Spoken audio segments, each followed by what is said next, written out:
الحمد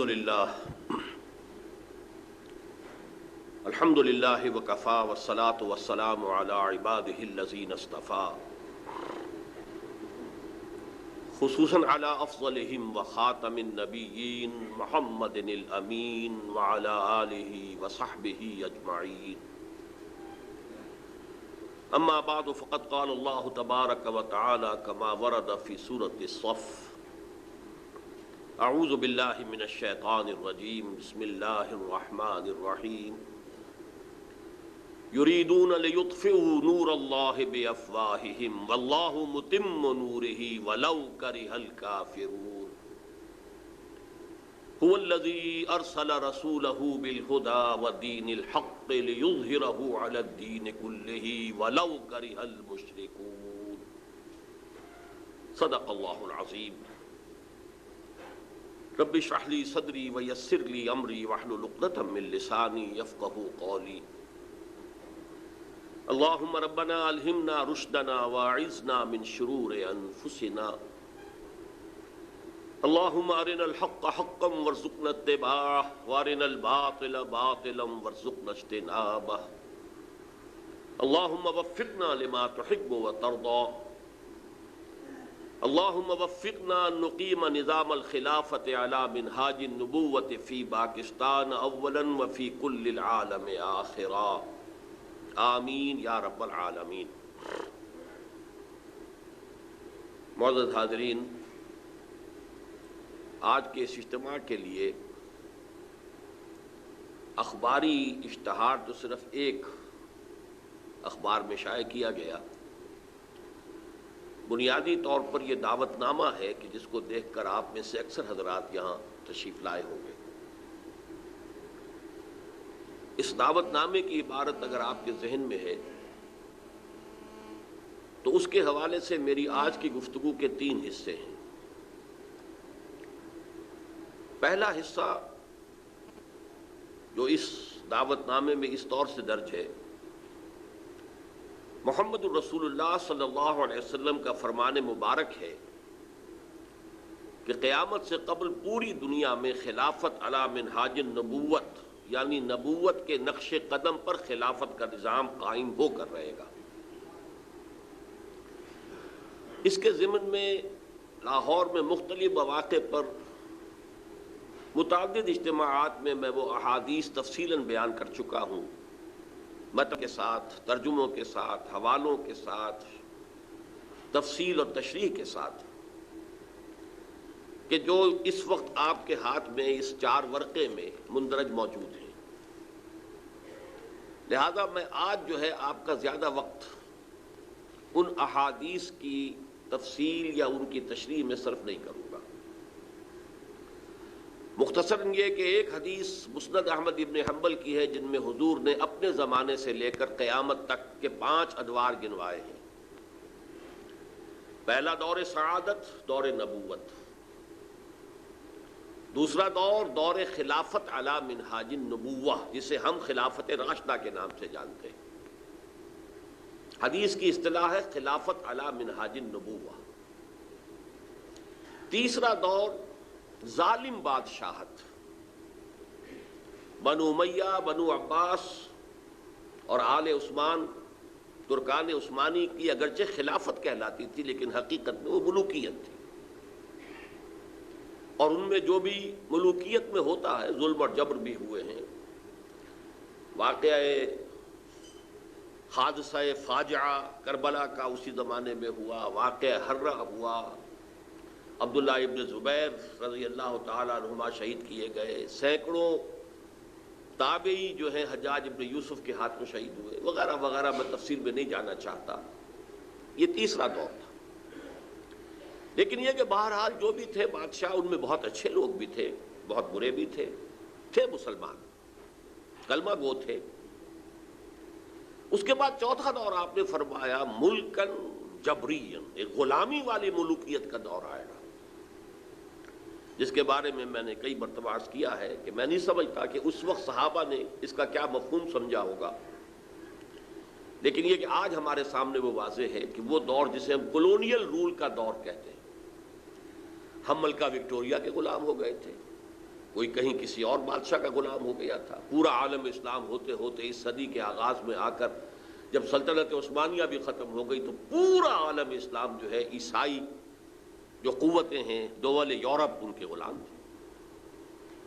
کوئی ایک یوں سمجھیے کہ صحرائے عرب بچ گیا تھا اس لیے کہ وہاں ابھی وہ تیل نکلا نہیں تھا ورنہ سب سے پہلے شامت اسی کی آئی ہوتی, لیکن وہ علاقہ بچ گیا. اس کے سوا تو پورا عالم اسلام جو ہے تو یہ چوتھا دور تھا جو ایک اعتبار سے ختم ہو گیا ہے لیکن ایک دوسری شکل میں ابھی جاری ہے. ڈائریکٹ کولونیل رول ختم ہو گیا, انگریز چلا گیا, فرانسیسی چلے گئے, اطالوی چلے گئے, سب چلے گئے, ولندیزی چلے گئے, پورا عالم اسلام آزاد ہو گیا.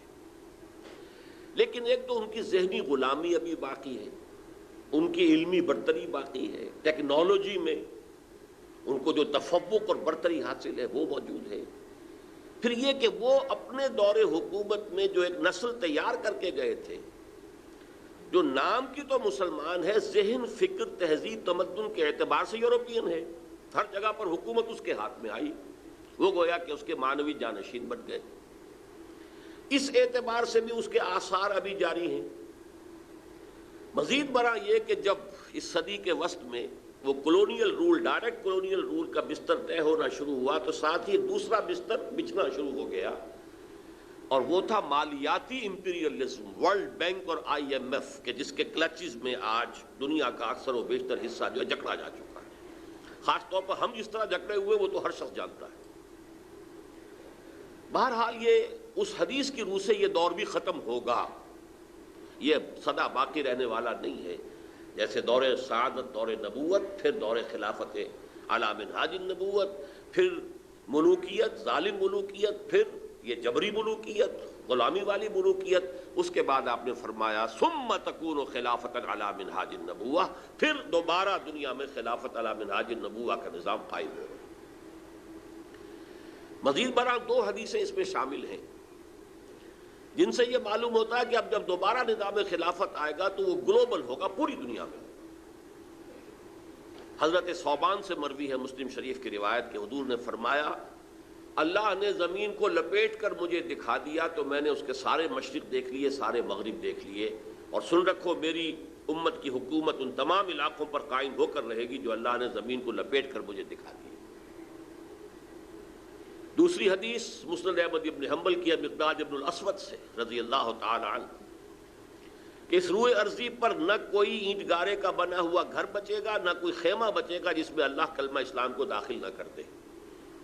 البتہ دو شکلیں ہوں گی, یا تو گھر والا ایمان لے آئے گا, خیمے والا ایمان لے آئے گا, اس کے خیمے یا گھر میں اسلام داخل ہوگا, اس کو بھی عزت نصیب ہوگی بعز عزیز. اور دوسری شکل یہ اگر وہ اسلام نہیں لائے گا تو اسے نیچے ہو کر رہنا پڑے گا, جزیہ دینا ہوگا, اسلام کی بالادستی جو ہے قبول کرنی ہوگی. گویا کہ اسلام تو اس کے گھر میں بھی داخل ہو گیا لیکن وہ بد نصیب بدبخت جو ہے محروم رہا بذل ذلیل. یہ احادیث بالکل واضح ہے اور ان میں چونکہ یہ آپ کو تقسیم کیا جا چکا ہے, جا کر غور سے ان کو پڑھیے گا, انہیں حرز جان بنائیے, انہیں یاد کیجیے, انہیں عام کیجیے.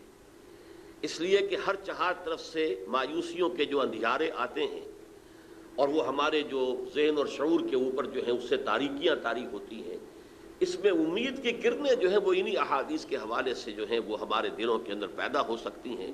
اور ظاہر بات ہے کہ نومیدی یا نا امیدی جو ہے وہ تو انسان کی قوت عمل کو ختم کر کے رکھ دیتی ہے. نہ ہو نومیدی زوال علم و عرفاں ہے, امید مرد مومن ہے خدا کے راستانوں میں. حالات تو ایسے نظر آتے ہیں کہ سبلنے دے مجھے ہے نا امیدی کیا قیامت ہے, کہ دامان خیال یار چھوٹا جائے ہے مجھ سے. نا امیدیوں کے نرغے جب آتے ہیں تو یہ امیدیں جو ہیں وہ چھوٹتی نظر آتی ہیں, لیکن بالآخر یہ ہو کر رہے گا, اس میں کسی شک و شبے کی گنجائش نہیں. جس شخص کو اس میں شبہ ہو میرے نزدیک اس کا ایمان مشتبہ ہے. اس سے اگلا قدم بھی ہے کہ جو اس کے اندر موجود ہے. ظاہر بات ہے کہ جب پہلے یہ نظام خلافت قائم ہوا تھا تو پہلے ایک ملک میں ہوا تھا, جزیرہ نما عرب میں. پھر وہ پھیلا, 3 لشکر نکلے تھے دور صدیقی میں رضی اللہ تعالی عنہ, ایک مشرق کی طرف عراق کو فتح کرتے ہوئے ایران کی طرف, پھر ترکستان اس کی طرف, افغانستان کی طرف. ایک لشکر فلسطین سے نکل کر صحرائے سینا سے ہو کر مصر اور لیبیا ہوتے ہوتے اٹلانٹک تک، تیسرا سیدھا کوکیشیا کوہ قاف کی طرف۔ یہ کوہ قاف جو ہے چونکہ بہرحال اس زمانے میں تو بہت ہی یوں سمجھیے کہ بہت مشکل تھا اس کو عبور کرنا، تو یہ شمالی جو کالم ہے یہ سیدھا شمال میں گیا، اس کی تو فتوحات کا دائرہ زیادہ وسیع نہیں ہوا، لیکن مشرق و مغرب فرام آکسس ٹل اٹلانٹک۔ اب بھی ظاہر بات ہے ہوگا یہی، اس لیے کہ بیک وقت پوری دنیا میں اس نظام کا قائم ہونا اگر ممکن ہوتا تو حضور کے دست مبارک سے ہو جاتا، لیکن نہیں۔ اللہ تعالیٰ نے اس دنیا کو بنایا ہے تو اس کے کچھ قواعد ہیں، ضوابط ہیں، قوانین ہیں، فزیکل اینڈ کیمیکل چینج کے لاز ہیں، اس کے مطابق ہی چلاتا ہے۔ اکثر و بیشتر معجزات تو ہوتے ہیں ایسے کہ جو اس پورے سلسلے اسباب کو توڑ کر اللہ کی مشیت کو ظاہر کرتے ہیں، لیکن اکثر و بیشتر اللہ کی غیبی مدد بھی آتی ہے تو وہ اسباب کے پردوں میں آتی ہے عام طور پر۔ بہر صورت اب بھی ہوگا یہی کہ کسی ایک ملک سے ہوگا، کسی ایک علاقے سے ہوگا۔ ملک جو ہے وہ تو ہماری تقسیمیں ہیں، بلکہ ہماری کہاں وہ تو وہی کولونیل رول ہمیں تقسیم کر گیا ان ملکوں کے اندر، ورنہ پورا شمالی افریقہ، پورا مغربی ایشیا سلطنت عثمانیہ کے تحت ایک مملکت تھی، ایک مملکت تھی۔ کتنا بڑا چنک جو ہے مشرقی یورپ کا تھا، پورا شمالی افریقہ، پورا ویسٹ ایشیا، آٹومان امپائر، ایک سلطنت ایک مملکت۔ یہ جو چھوٹے چھوٹے چھوٹے چھوٹے ملک بنے کس نے بنائے؟ یہ وہی ویسٹرن امپیریلزم ہے کہ جو ہمیں توڑ کر اور ٹکڑے کر کے چلا گیا۔ تو ملک کی بات نہ کیجئے، علاقہ۔ اب وہ علاقہ کون سا ہوگا؟ اس کے لیے دو احادیث تو اس 4 ورقے میں درج ہیں۔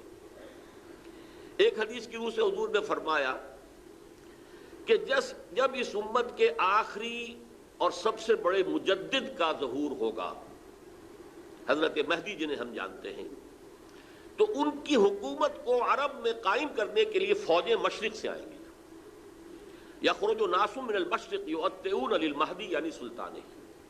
معلوم ہوا کہ عرب کے مشرقی علاقے میں کہیں وہ پہلے نظام قائم ہو چکا ہوگا۔ ایک اور حدیث میں آتا ہے کہ جس میں گویا کہ پیشین گوئی ہے کہ یروشلم مسلمانوں کے ہاتھوں سے نکلا ہوا ہوگا اس وقت جیسے کہ آج ہے۔ حدیث کے الفاظ یہ ہیں کہ یخرج من خراسان رایات سود لا یردھا شیء حتی تنصب بإیلیا۔ خراسان کے علاقے سے سیاہ پرچم لے کر فوجیں چلیں گی اور یہ پرچم جا کر سیدھے یروشلم میں نصب ہو جائیں گے، کوئی ان لشکروں کا رخ موڑ نہیں سکے گا۔ آج وہ یروشلم یہودیوں کے قبضے میں ہے، اور کوئی دن کی بات ہے، اندیشہ ہے کہ مسجد اقصیٰ جو ہے وہ شہید کی جائے، وہ اپنا سیکنڈ ٹیمپل جو ہے بلڈ کرنا چاہتے ہیں، نقشے تیار ہو چکے، ہر چیز اس کے لیے جو ہے پورا اہتمام ہو چکا۔ بہرحال یہ تو اشارات ہیں جو احادیث ہمارے پاس ہیں حوالوں کے ساتھ جو اس کے اندر درج ہیں۔ اب مشرق میں الحمدللہ کہ ہندوستان بھی مشرقی میں تھا، پاکستان اب مشرق میں ہے، افغانستان مشرق میں ہے۔ خراسان کا لفظ آیا ہے تو خراسان جو ہے حضور کے زمانے میں ایک بہت بڑے علاقے کا نام تھا، جس کا یوں سمجھیے کہ نیوکلیس تو موجودہ افغانستان تھا، کچھ علاقہ پاکستان کا بھی اس میں شامل تھا، جو مالاکنڈ ڈویژن ہے پاکستان کا شمالی، جہاں وہ شریعت کی تحریکیں چلتی رہتی ہیں اور بڑا وہاں پر جو ہے ہنگامہ بھی رہا ہے۔ اور یہ تھوڑا سا علاقہ ایران کا بھی شامل تھا جو اب بھی خراسان کے پروونس کی حیثیت سے وہ جانا جاتا ہے، اور پھر یہ کہ یہ ترکی ریاستیں بھی اس کے اندر شامل تھی، یہ خراسان تھا۔ اس کے بارے میں فرمایا کہ وہاں سے فوجیں جائیں گی۔ اس کے علاوہ ایک حدیث کوئی ہے کہ جس کا حوالہ مجھے نہیں مل سکا، لیکن یہ کہ علامہ اقبال نے چونکہ اس کا اشارہ کیا ہے کہ میرے وطن کو آئی ٹھنڈی ہوا جہاں سے، میرا وطن وہی ہے، میرا وطن وہی ہے۔ جبکہ وہ ہندوستان کا جو ہے راگ الاپ رہے تھے، اس کو بھی کہا میرے عرب کو آئی ٹھنڈی ہوا جہاں سے۔ میں نے بعض عربوں سے وہاں میرا چونکہ ملاقات کا موقع ملتا ہے امریکہ وغیرہ میں، تو ہر ملک سے جو ہے لوگ آئے ہوئے ہیں، وہ کہتے ہیں ہے ایسی حدیث کہ حضور نے فرمایا تھا مجھے ہندوستان کی طرف سے ٹھنڈی ہوا آ رہی ہے۔ بہرحال لیکن اس کا چونکہ حوالہ نہیں ملا ہے تو میں نے صرف یہ کہ علامہ اقبال کے اس شعر کے حوالے سے تو معلوم ہوتا ہے کہ اس مشرقی خطے کے اندر وہ نظام پہلے قائم ہوگا اور پھر یہاں سے وہ پھیلے گا۔ چنانچہ ایک اور تیسری حدیث اسی میں آپ کو مل جائے گی، حضور نے فرمایا میری امت کے 2 لشکر وہ ہیں کہ جن کو اللہ تعالیٰ نے پیشگی طور پر جو بھی ان میں شریک ہوگا جہنم کی آگ سے چھٹکارے کا پروانہ دے دیا۔ اصابتان من امتی احرزہم اللہ من النار، ایک وہ ہوگا جو ہندوستان پر حملہ آور ہوگا، دوسرا وہ ہوگا کہ جو دجال کے ساتھ جنگ کرنے کے لیے حضرت مسیح کے پاس پہنچے گا، حضرت مسیح کے ساتھ دینے کے لیے۔ اب اس سے بھی گمان یہی ہوتا ہے کہ یہی خراسان کا علاقہ، یہ افغانستان، اس کے ساتھ ملحق پاکستان، یہاں سے ظاہر بات ہے کہ پھر ہمیں ہندوستان کو بھی فتح کرنا ہوگا، یہ دارالاسلام رہا ہے۔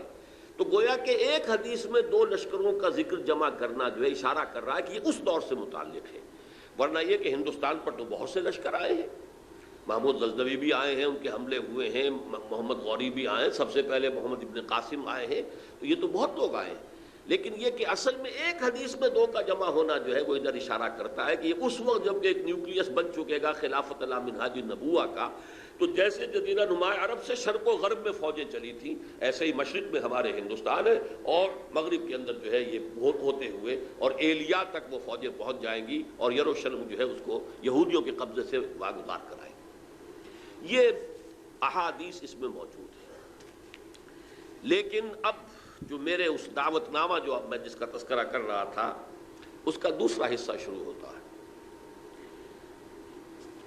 ادھر پاکستان اسی مقصد سے حاصل کیا گیا تھا کہ یہاں اسلامی نظام یعنی خلافت قائم کی جائے گی، لیکن ہم اپنی بدعمالیوں کے باعث تاحال مخالف سمت میں سفر کر رہے ہیں، اور اب حالات بتا رہے ہیں کہ تخت یا تختہ کے مصداق یا یہاں خلافت قائم ہوگی، اور یہ عالمی خلافت کا نقطہ آغاز بنے گا، یا پھر یہ ملک ختم ہو جائے گا۔ گویا اب معاملہ دوڑو زمانہ چال قیامت کی چل گیا والا ہے، اور فوری طور پر قبر کسنی لازم ہے۔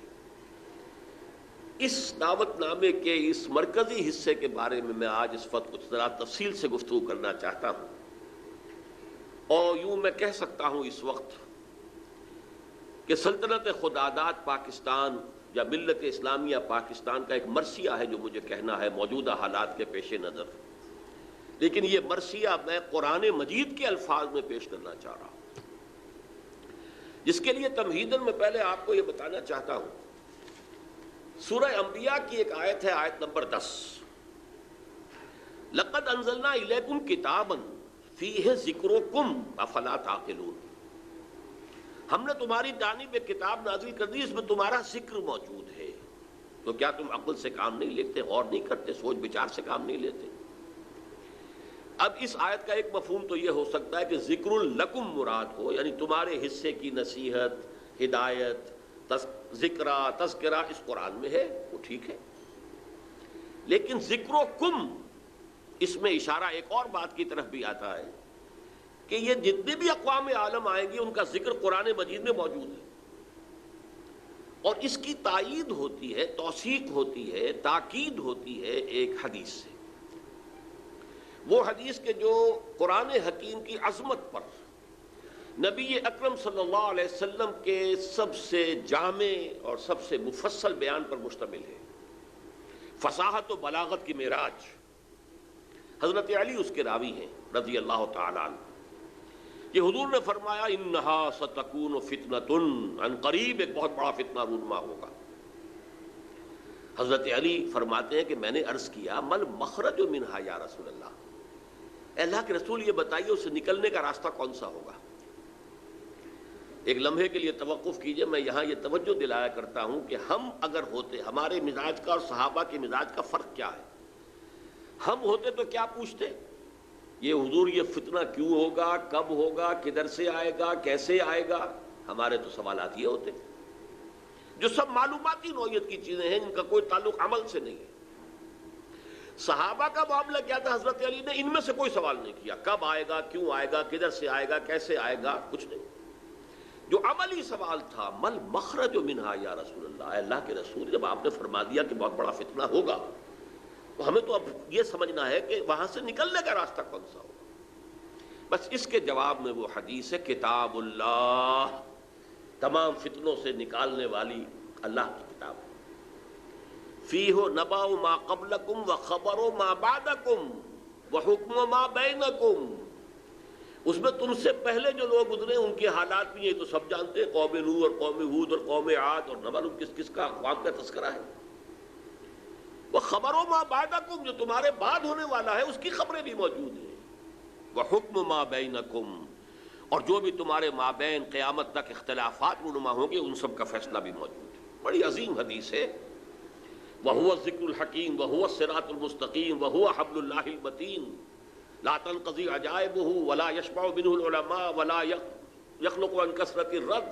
اور آخری الفاظ تو بلاغت کی انتہا ہے، من قال به صدق ومن عمل به اجر ومن حکم به عدل ومن دعا الیہ ہدی الی صراط مستقیم۔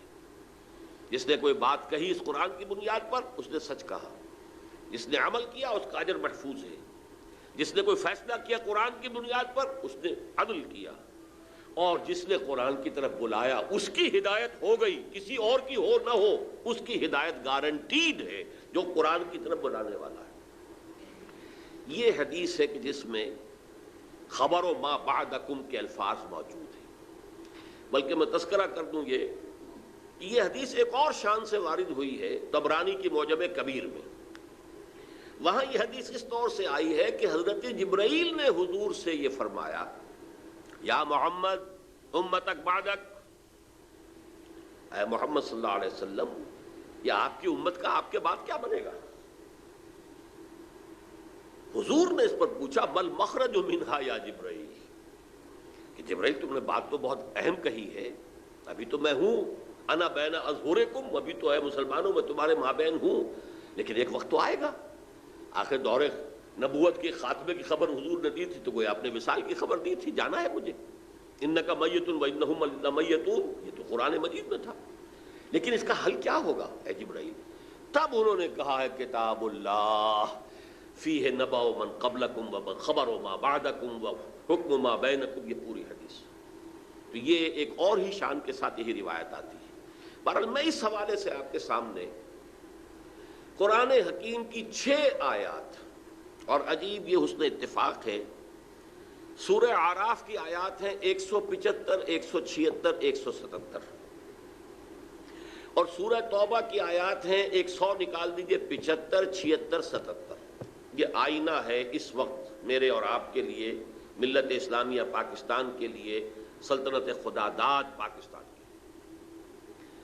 دیکھیے سورہ اعراف میں فرمایا وَاتْلُ عَلَيْهِمْ نَبَأَ الَّذِي آتَيْنَاهُ آيَاتِنَا فَانْسَلَخَ مِنْهَا فَأَتْبَعَهُ الشَّيْطَانُ فَكَانَ مِنَ الْغَاوِينَ۔ اے نبی ان کو آپ اس شخص کی خبر سنائیے جسے ہم نے اپنی آیات عطا کی تھی، لیکن وہ ان سے نکل بھاگا، پھر شیطان اس کے پیچھے لگ گیا، اور پھر وہ انتہائی گمراہ لوگوں میں سے ہو گیا۔ وَلَوْ شِئْنَا لَرَفَعْنَاهُ بِهَا، ہم چاہتے تو ان آیات کے ذریعے سے ان کی بدولت ہم اسے اور بلند کرتے، اس کا مقام اس کا رتبہ اور اونچا ہوتا۔ وَلَكِنَّهُ أَخْلَدَ إِلَى الْأَرْضِ، مگر وہ تو زمین کی طرف ہی بیٹھتا اور دھستا چلا گیا۔ فَمَثَلُهُ كَمَثَلِ الْكَلْبِ، تو اس کی مثال تو کتے کی سی ہے، ان تحمل علیہ یلہث، اگر اسے دھتکارو، کوئی ڈھیلا، کوئی لکڑی اس کی طرف اٹھاؤ مارنے کے لیے تب بھی وہ ہانپتا رہتا ہے۔ وَإِن تَتْرُكْهُ یلہث، زبان اس کی نکلی ہوگی، اس میں سے راج ٹپک رہی ہوگی، چھوڑے رکھو گے تب بھی۔ ذَلِكَ مَثَلُ الْقَوْمِ الَّذِينَ كَذَّبُوا بِآيَاتِنَا، یہی مثال ہے اس قوم کی کہ جس نے اپنے رب کی آیات کو جھٹلایا۔ فَقْصُصِ الْقَصَصَ، تو اے نبی آپ یہ واقعہ بیان کر دیجئے، لعلہم یتفکرون، شاید کہ وہ غور کریں، سوچ بچار سے کام لیں۔ ساء مثلا القوم الذین کذبوا بآیات اللہ، بری ہے مثال اس قوم کی جس نے اللہ کی آیات کو جھٹلایا۔ وانفسہم کانوا یظلمون، اور وہ اپنے اوپر خود ظلم کرنے والے تھے۔ اب میں اس کی زیادہ تفسیری تفاصیل میں نہیں جاؤں گا، اگرچہ ایک رائے یہ بھی ظاہر کی گئی ہے کہ یہ کسی شخص معین کا تذکرہ نہیں ہے، بلکہ یہ ایک مثال ہے جو اللہ دے رہا، لیکن یہ بات صحیح نہیں ہے۔ وَاتْلُ عَلَيْهِمْ نَبَأَ وَاضْرِبْ لَهُمْ مثلاً سے بات ہوتی تو اس کا امکان تھا، یہاں تو خبر سنا دیجئے اے نبی اس کی خبر۔ اور اس میں حضرت عبداللہ ابن عباس رضی اللہ تعالی عنہما سے کئی جو ہے اقوال مروی ہیں کہ یہ شخص بلعام بن باعورہ تھا۔ تو جو کتاب گنتی ہے نمبرز تورات کی، اس میں شخص کا ذکر موجود ہے۔ یہ کنعانی تھا، بعض لوگوں کے نزدیک اسرائیلی تھا، لیکن بہت عابد و زاہد، بہت اونچے مقام پر، صاحب کرامت بزرگ جسے کہا جاتا ہے۔ الذی آتیناہ آیاتنا سے مراد یہاں پر کچھ لوگوں نے لیا ہے کہ علم کتاب اسے دی گئی تھی، وہ بات میرے نزدیک صحیح نہیں ہے، بلکہ آیات کہا گیا معجزات کو بھی۔ جس طرح اللہ اپنے انبیاء کو آیات، ہم نے آیات بینات دے کر رسولوں کو بھیجا، ایسے ہی ہے کہ کوئی بہت عابد زاہد کوئی ہو، عابد مرتاز اور زاہد مرتاز، تو اللہ تعالیٰ اسے کرامتیں عطا کرتا، اس میں کوئی شک نہیں ہے۔ کرامات الاولیاء حق، اس میں کسی شک و شبہ کی گنجائش نہیں ہے۔ اللہ تعالیٰ ان کے بزرگی کے ظہور کے لیے، اظہار کے لیے وہ ایسے خرق عادت واقعات ظاہر کرتا ہے۔ تو با کرامت بزرگ تھا، لیکن پھر وہ جو دنیاوی خواہشات کی طرف ایسا متوجہ ہوا کہ اس کی ساری نیکی، ساری اس کی بزرگی، ساری روحانیت ختم ہو کر رہ گئی، وہ انتہائی پاتال میں جا پہنچا۔ بعض مفسرین نے حضور کے دور کے دو اشخاص کا ذکر بھی کیا ہے۔ امیہ ابن ابی صلت ایک بہت بڑا شاعر تھا کہ جس کی اشعار میں توحید رچی بسی ہوئی تھی، توقع یہ تھی کہ تو حضور کا سب سے بڑا جو ہے وہ سپورٹر بن جائے گا، لیکن نہیں، مخالف ہو گئے۔ اسی طریقے سے ابو عامر راہب تھا، جیسے ورقہ ابن نوفل مکے میں تھے، تو وہ جا کر جو ہے وہ شام میں انہوں نے عیسائیت اختیار کی، اور وہ بہت بڑے عالم تھے، کان یکتب التوراۃ بالعبرانیہ۔ اسی طرح یہ ابو عامر خزرجی تھا، اور یہ بھی عیسائی ہو گیا تھا، شام میں رہا، اور پھر یہ بہت بڑا زاہد اور عابد اور عالم شخص تھا، لیکن یہی بدترین دشمن ہو گیا محمد رسول اللہ کا۔ جبکہ ورقہ ابن نوفل نے جو ہے حضور کی تصدیق کی تھی جب حضرت خدیجہ رضی اللہ تعالی عنہا لے کر گئی تھی حضور کو ان کے پاس۔ بہرحال میرے نزدیک یہ بلعام بن باعورہ ہی کا تذکرہ ہے جو ہو رہا ہے کہ وہ بہت با کرامات بزرگ تھا، لیکن زمینی خواہشات دو سب سے نمایاں ہیں۔ بطن، پیٹ کھانے کو مانگتا ہے، یہ انسان کی بہت بڑی ضرورت ہے، اس لیے کہ ظاہر بات ہے جو پریزرویشن آف دی سیلف ہے، اپنے بقا کے لیے اسے غذا چاہیے، لیکن اس کے ساتھ چٹخارا بھی لگا ہوا ہے، یہ اس کے ساتھ اضافی شے ہے۔ اور دوسری ہے جنسی خواہش، شہوت، پریزرویشن آف دی اسپیشیز، اپنی نسل کو برقرار رکھنے کے لیے۔ یہ دونوں جو ہیں حرصیں انسان کے اندر جب یہ اعتدال سے بڑھتی ہیں تو تباہی کا ذریعہ بنتی ہیں۔ لیکن یہاں نوٹ کیجئے کہ ایک شخص جسے اللہ نے اپنی آیات عطا کی، صاحب کرامت بزرگ تھا، لیکن وہ اس سے نکل بھاگا، اور یہاں فرمایا پھر شیطان اس کے پیچھے لگ گیا، اور یہ بہت اہم نقطہ ہے۔ یعنی اولاً نہیں شیطان کے اغوا سے کوئی شخص جو ہے وہ گمراہ ہوا کرتا، قرآن مجید میں صاف یہ بات آئی ہوئی ہے، ان عبادی لیس لک علیہم سلطان، دیکھو تمہیں ہم مہلت تو دے رہے ہیں، قیامت تک کے لیے تمہاری زندگی طویل ہوگی، اور تم ہمارے بندوں کو جس طرح چاہو گمراہ کرنے کی کوشش کرنا، لیکن تمہیں اختیار کوئی حاصل نہیں ہوگا، اختیار اسے حاصل نہیں ہے۔ تو جو شخص خود اپنی جو ہے داخلی غلط تقاضوں کے تحت غلط راستہ اختیار کرتا ہے، پھر شیطان اس کے پیچھے لگ جاتا ہے۔ فَأَتْبَعَهُ الشَّيْطَانُ، تو شیطان اس کے پیچھے لگ گیا، فَكَانَ مِنَ الْغَاوِينَ، پھر وہ ہمارے ہاں جو کولوکیل لینگویج میں پھر برے کو گھر تک پہنچا کر رہتا ہے، وہ پھر آخری درجے تک پہنچا کر ہی وہ بس کرتا ہے، تو اس درجے تک بلعام بن باعورہ پہنچ گیا۔ وَلَوْ شِئْنَا رَفَعْنَاهُ بِهَا، ہم چاہتے تو اسے اور بلند کرتے، اس کے اور مقام اونچا ہوتا، وَلَكِنَّهُ أَخْلَدَ إِلَى الْأَرْضِ، وہ تو زمین میں دھستا چلا گیا۔ زمین سے مراد وہی زمینی خواہشات، نفسانی خواہشات۔ فَمَثَلُهُ كَمَثَلِ الْكَلْبِ، اس کی مثال کتے کی۔ اب کتا وہ جانور ہے حیوانات میں، پیٹ اور جنس دونوں شہوتیں اس میں انتہا کو پہنچی، لہذا چاہے خوب پیٹ بھرا ہو، کسی صاحب کا یا کسی میم کا کتا ہو، خوب گوشت کھا کے گھر سے نکلا ہو، لیکن پھر بھی وہ باہر جائے گا تو ہر شے کو سونگے گا کہ شاید کوئی کھانے کی چیز ہو۔ یہ اس کی یعنی سمجھ جبلت کے اندر داخل ہے، یہاں تک کہ آپ اس کو کوئی ٹھیکرا ماری مارنے کے لیے تو وہ بھی اس کو بھی سونگے گا کہ شاید اس میں کوئی کھانے کی کوئی شے موجود ہو، چلے گا بھی تو ادھر ادھر ہوتا ہوا، سونگتا ہوا، اور وہ اپنی شرمگاہ کو چاٹتا رہتا۔ دونوں جو حرصے ہیں اس کے اندر انتہا کی ہیں، اور اس کا پھر ظہور کیا ہوتا؟ زبان ہر وقت نکلی ہوئی ہے، ہانپ رہا ہے، ہر وقت ہانپ رہا ہے، پیٹ بھرا ہو تب بھی ہانپ رہا ہے، اور پیٹ خالی ہو تب بھی ہانپ رہا ہے، تھکا ہوا تب بھی ہانپ رہا ہے، کھڑا ہوا تب بھی ہانپ رہا ہے، زبان نکلی ہوئی ہے اور اس کے اندر سے رال ٹپک رہی ہے۔ یہ مثال دی ہے، جیسے قرآن مجید میں گدھے کی مثال بھی آئی ہے، مثل الذین حملوا التوراۃ ثم لم يحملوها کمثل الحمار يحمل اسفارا، مثال اس قوم کی جس کو ہم نے تورات عطا کی تھی، حامل تورات بنائی گئی تھی، وہ قوم پھر اس نے اس کا حق ادا نہیں کیا، اس گدھے کی سی مثال ہے جس پر کتابوں کا بوجھ لدا ہو، ایسے یہ کتے کی مثال دی گئی ہے۔ اس کے بعد فرمایا ذالک مثل القوم الذین کذبوا، یہ صرف ایک فرد کا معاملہ نہیں ہوتا، پوری قومیں بھی اس تمثیل پر پوری اترتی ہیں اور اسی ڈسکرپشن کے اوپر وہ پوری اترتی ہیں۔ کذبوا بآیاتنا، جو ہماری نشانیوں کو جھٹلاتے ہیں، فقصص القصص، تو اے نبی آپ یہ قصہ سنا دیجئے لعلہم یتفکرون، شاید کہ غور کریں۔ آج میں آپ کو قصہ سنا رہا ہوں پاکستان کا، کس طور سے ان آیات پر منطبق ہو رہا ہے، شاید کہ آپ غور کریں، سوچیں، شاید کہ آپ کے اندر کوئی امنگ پیدا ہو جائے کسی عمل کی، جد و جہد کی۔ سا مثلا القوم الذین کذبوا بآیاتنا، آخری آیت بری مثال ہے اس قوم کی جس نے ہماری آیات کو جھٹلایا، وکانوا انفسہم یظلمون، وہ اپنے اوپر ہی ظلم کرتے رہے۔ ظاہر بات ہے ہمارا کسی نے کیا بگاڑنا ہے۔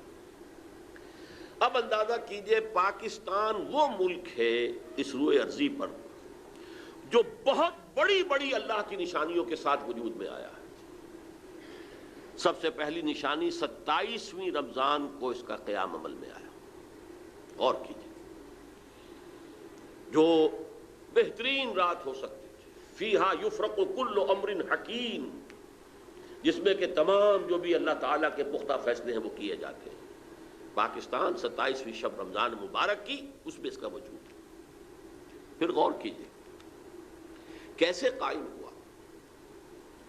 کوئی امید کچھ عرصے پہلے بھی نہیں تھی کسی کو کہ پاکستان قائم ہو جائے گا۔ عام طور پر سمجھا گیا تھا یہ مسلم لیگ نے بارگیننگ کے لیے اتنی بڑی بات کر لی ہے، کوئی لے دے کر معاملہ ہو جائے گا۔ اور سب سے بڑی بات یہ کہ خود ایک سال پہلے Quaid Azam cabinet mission plan کو تسلیم کر چکے۔ اس کا کیا مطلب تھا کہ کم سے کم 10 سال کے لیے ایک آزاد پاکستان کا وجود مؤخر ہو گیا۔ نظری طور پر 10 سال کے بعد امکان تھا، لیکن ایک مرتبہ مرکزی حکومت ایک وحدت کے ساتھ اگر وجود میں آ جاتی تو پنڈت نہرو نے جو کہا تھا سچ تو وہی تھا، نکل جاتی ہے جس کی منہ سے سچی بات مستی میں، اس نے وہ سچ کہہ دیا، جس کی وجہ سے پھر قائد اعظم نے جو تسلیم کر لیا تھا کیبنٹ مشن پلان کو، پھر اس سے آپ نے رجوع کیا کہ اس نے کہہ دیا تھا ایک دفعہ بن جائے پھر کون کسی کو علیحدہ ہونے دیتا ہے۔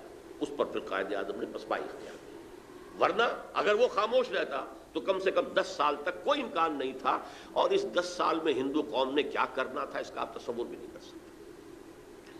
پھر سوچئے پاکستان قائم ہوا، ہندو قوم ہمارے سے کس قدر تعداد میں زیادہ، تعلیم میں زیادہ، دولت میں زیادہ، تنظیم میں زیادہ، کس قدر منظم قوم تھی، کس قدر تعلیم یافتہ قوم تھی،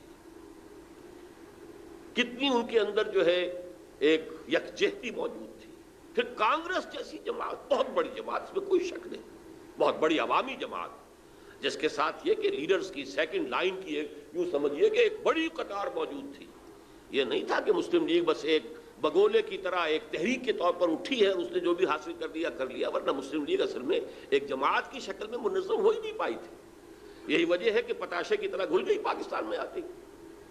لیکن یہ کانگریس اور گاندھی جیسا لیڈر، ہم بہرحال اس کے بارے میں جو بھی رائے رکھتے ہوں، لیکن یہ ہندوؤں کا مہاتما اور پوری دنیا کے اندر اس کی ایک عظمت تسلیم کی جاتی ہے۔ اور چند مہینے پہلے اس نے کہا تھا کہ پاکستان صرف میری لاش پر بن سکتا ہے۔ ہندو جیسی قوم، گاندھی جیسا لیڈر۔ اچھا، دوسری طرف یہ ہمارے ولی خان صاحب وہ کچھ پچھلے زمانے کے کاغذات نکال کے لے آتے ہیں انڈیا آفس کے، جس سے یہ کہ انگریزوں نے کوئی سپورٹ کی تھی پاکستان کی یا مسلم لیگ کی۔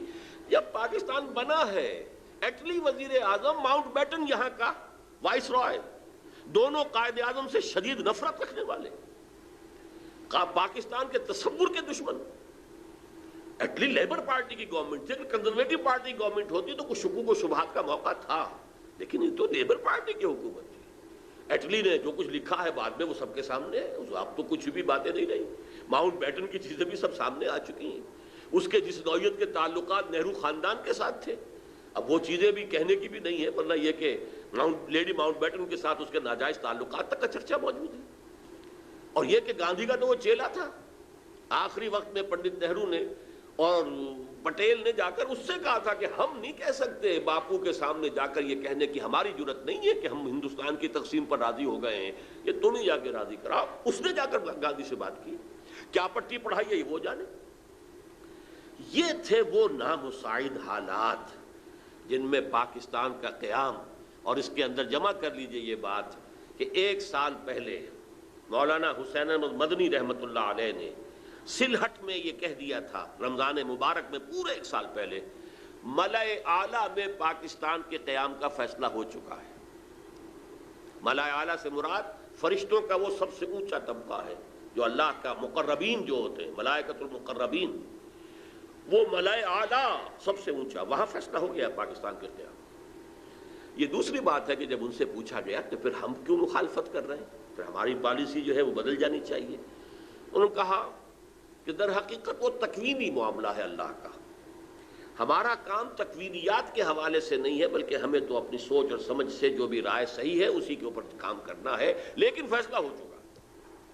یہ 1 سال پہلے کی بات ہے، اور ایسے شخص کی گواہی ہے جو پاکستان کے ساتھ یعنی کوئی متفق نہیں تھا، اگرچہ بعد میں انہوں نے تسلیم کیا، بہت خوبصورتی سے تسلیم کیا۔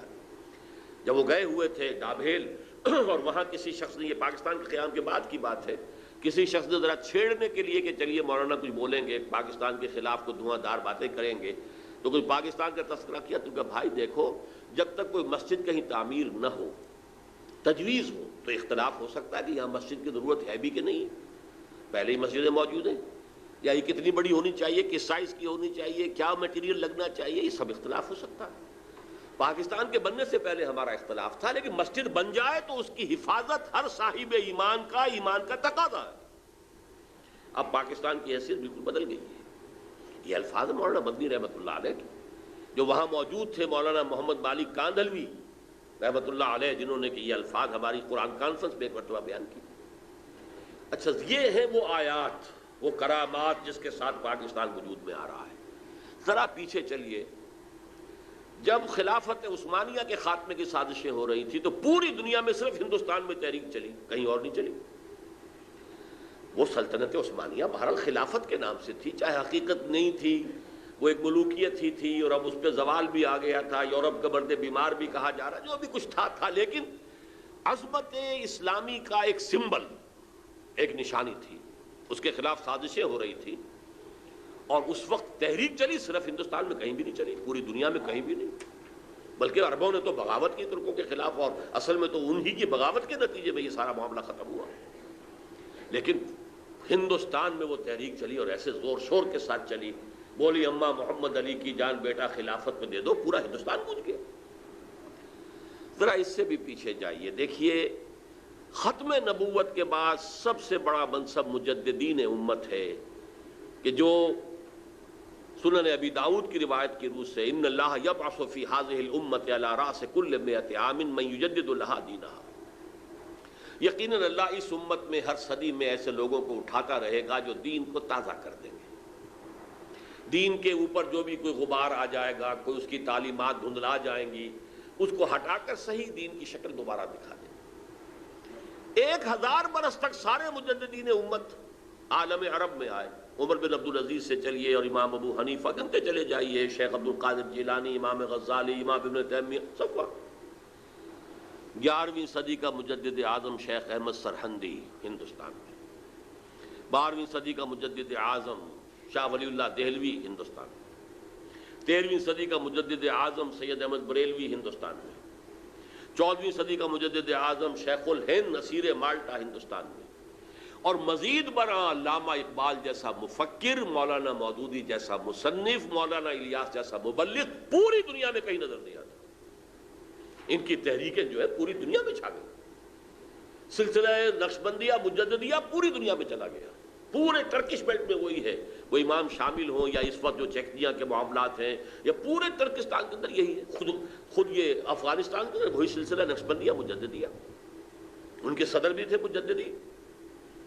پھر شاہ ولی اللہ ہی کے تو در حقیقت علم کا یہ ظہور ہے کہ جو پورا افغانستان میں جو مدارس کہاں کے پڑھے ہوئے لوگ ہیں یہ طالبان، وہی دیوبندی مدارس ہے کہ جو شاہ ولی اللہ کے علوم کا وارث بنے، گویا کہ ریورس گیئر لگا ہے۔ ایک بات عجیب ہے، ذرا نوٹ کیجئے گا، 1000 برس جو پہلے تھے ہندوستان میں آتے تھے، باہر سے علماء آ رہے ہیں، صوفیہ آ رہے ہیں، ادیب آ رہے ہیں، دانشور آ رہے ہیں ہندوستان میں، اور جب یہ الف ثانی شروع ہوا امت کی تاریخ کا دوسرا 1000 سال تو ریورس گیئر لگ گیا۔ معین الدین چشتی ادھر سے آئے تھے، سلسلہ مجددیہ نقشبندیہ یہاں سے چلا، شاہ ولی اللہ کے علوم یہاں سے چلے، علامہ اقبال کا فکر یہاں سے پھیلا، پوری دنیا میں پھیلا۔ ڈاکٹر علی شریعتی سے پوچھئے، مالک ابن نبی سے پوچھئے، بہت بڑا جو دانشور ایران کا اور بہت بڑا دانشور جو ہے عالم عرب کا۔ پھر مولانا مودودی کی کتابیں دیکھ لیجئے، پوری دنیا کے اندر عربی میں، انگریزی میں ٹرانسلیٹڈ ہر جگہ مل جائیں گی۔ اور یہ مولانا الیاس کی شروع کرتا تحریک کہاں سے کہاں پہنچی ہے، لاکھوں آدمی ایک وقت کے اندر جو ہے وہ مسلسل حرکت کے اندر ہے۔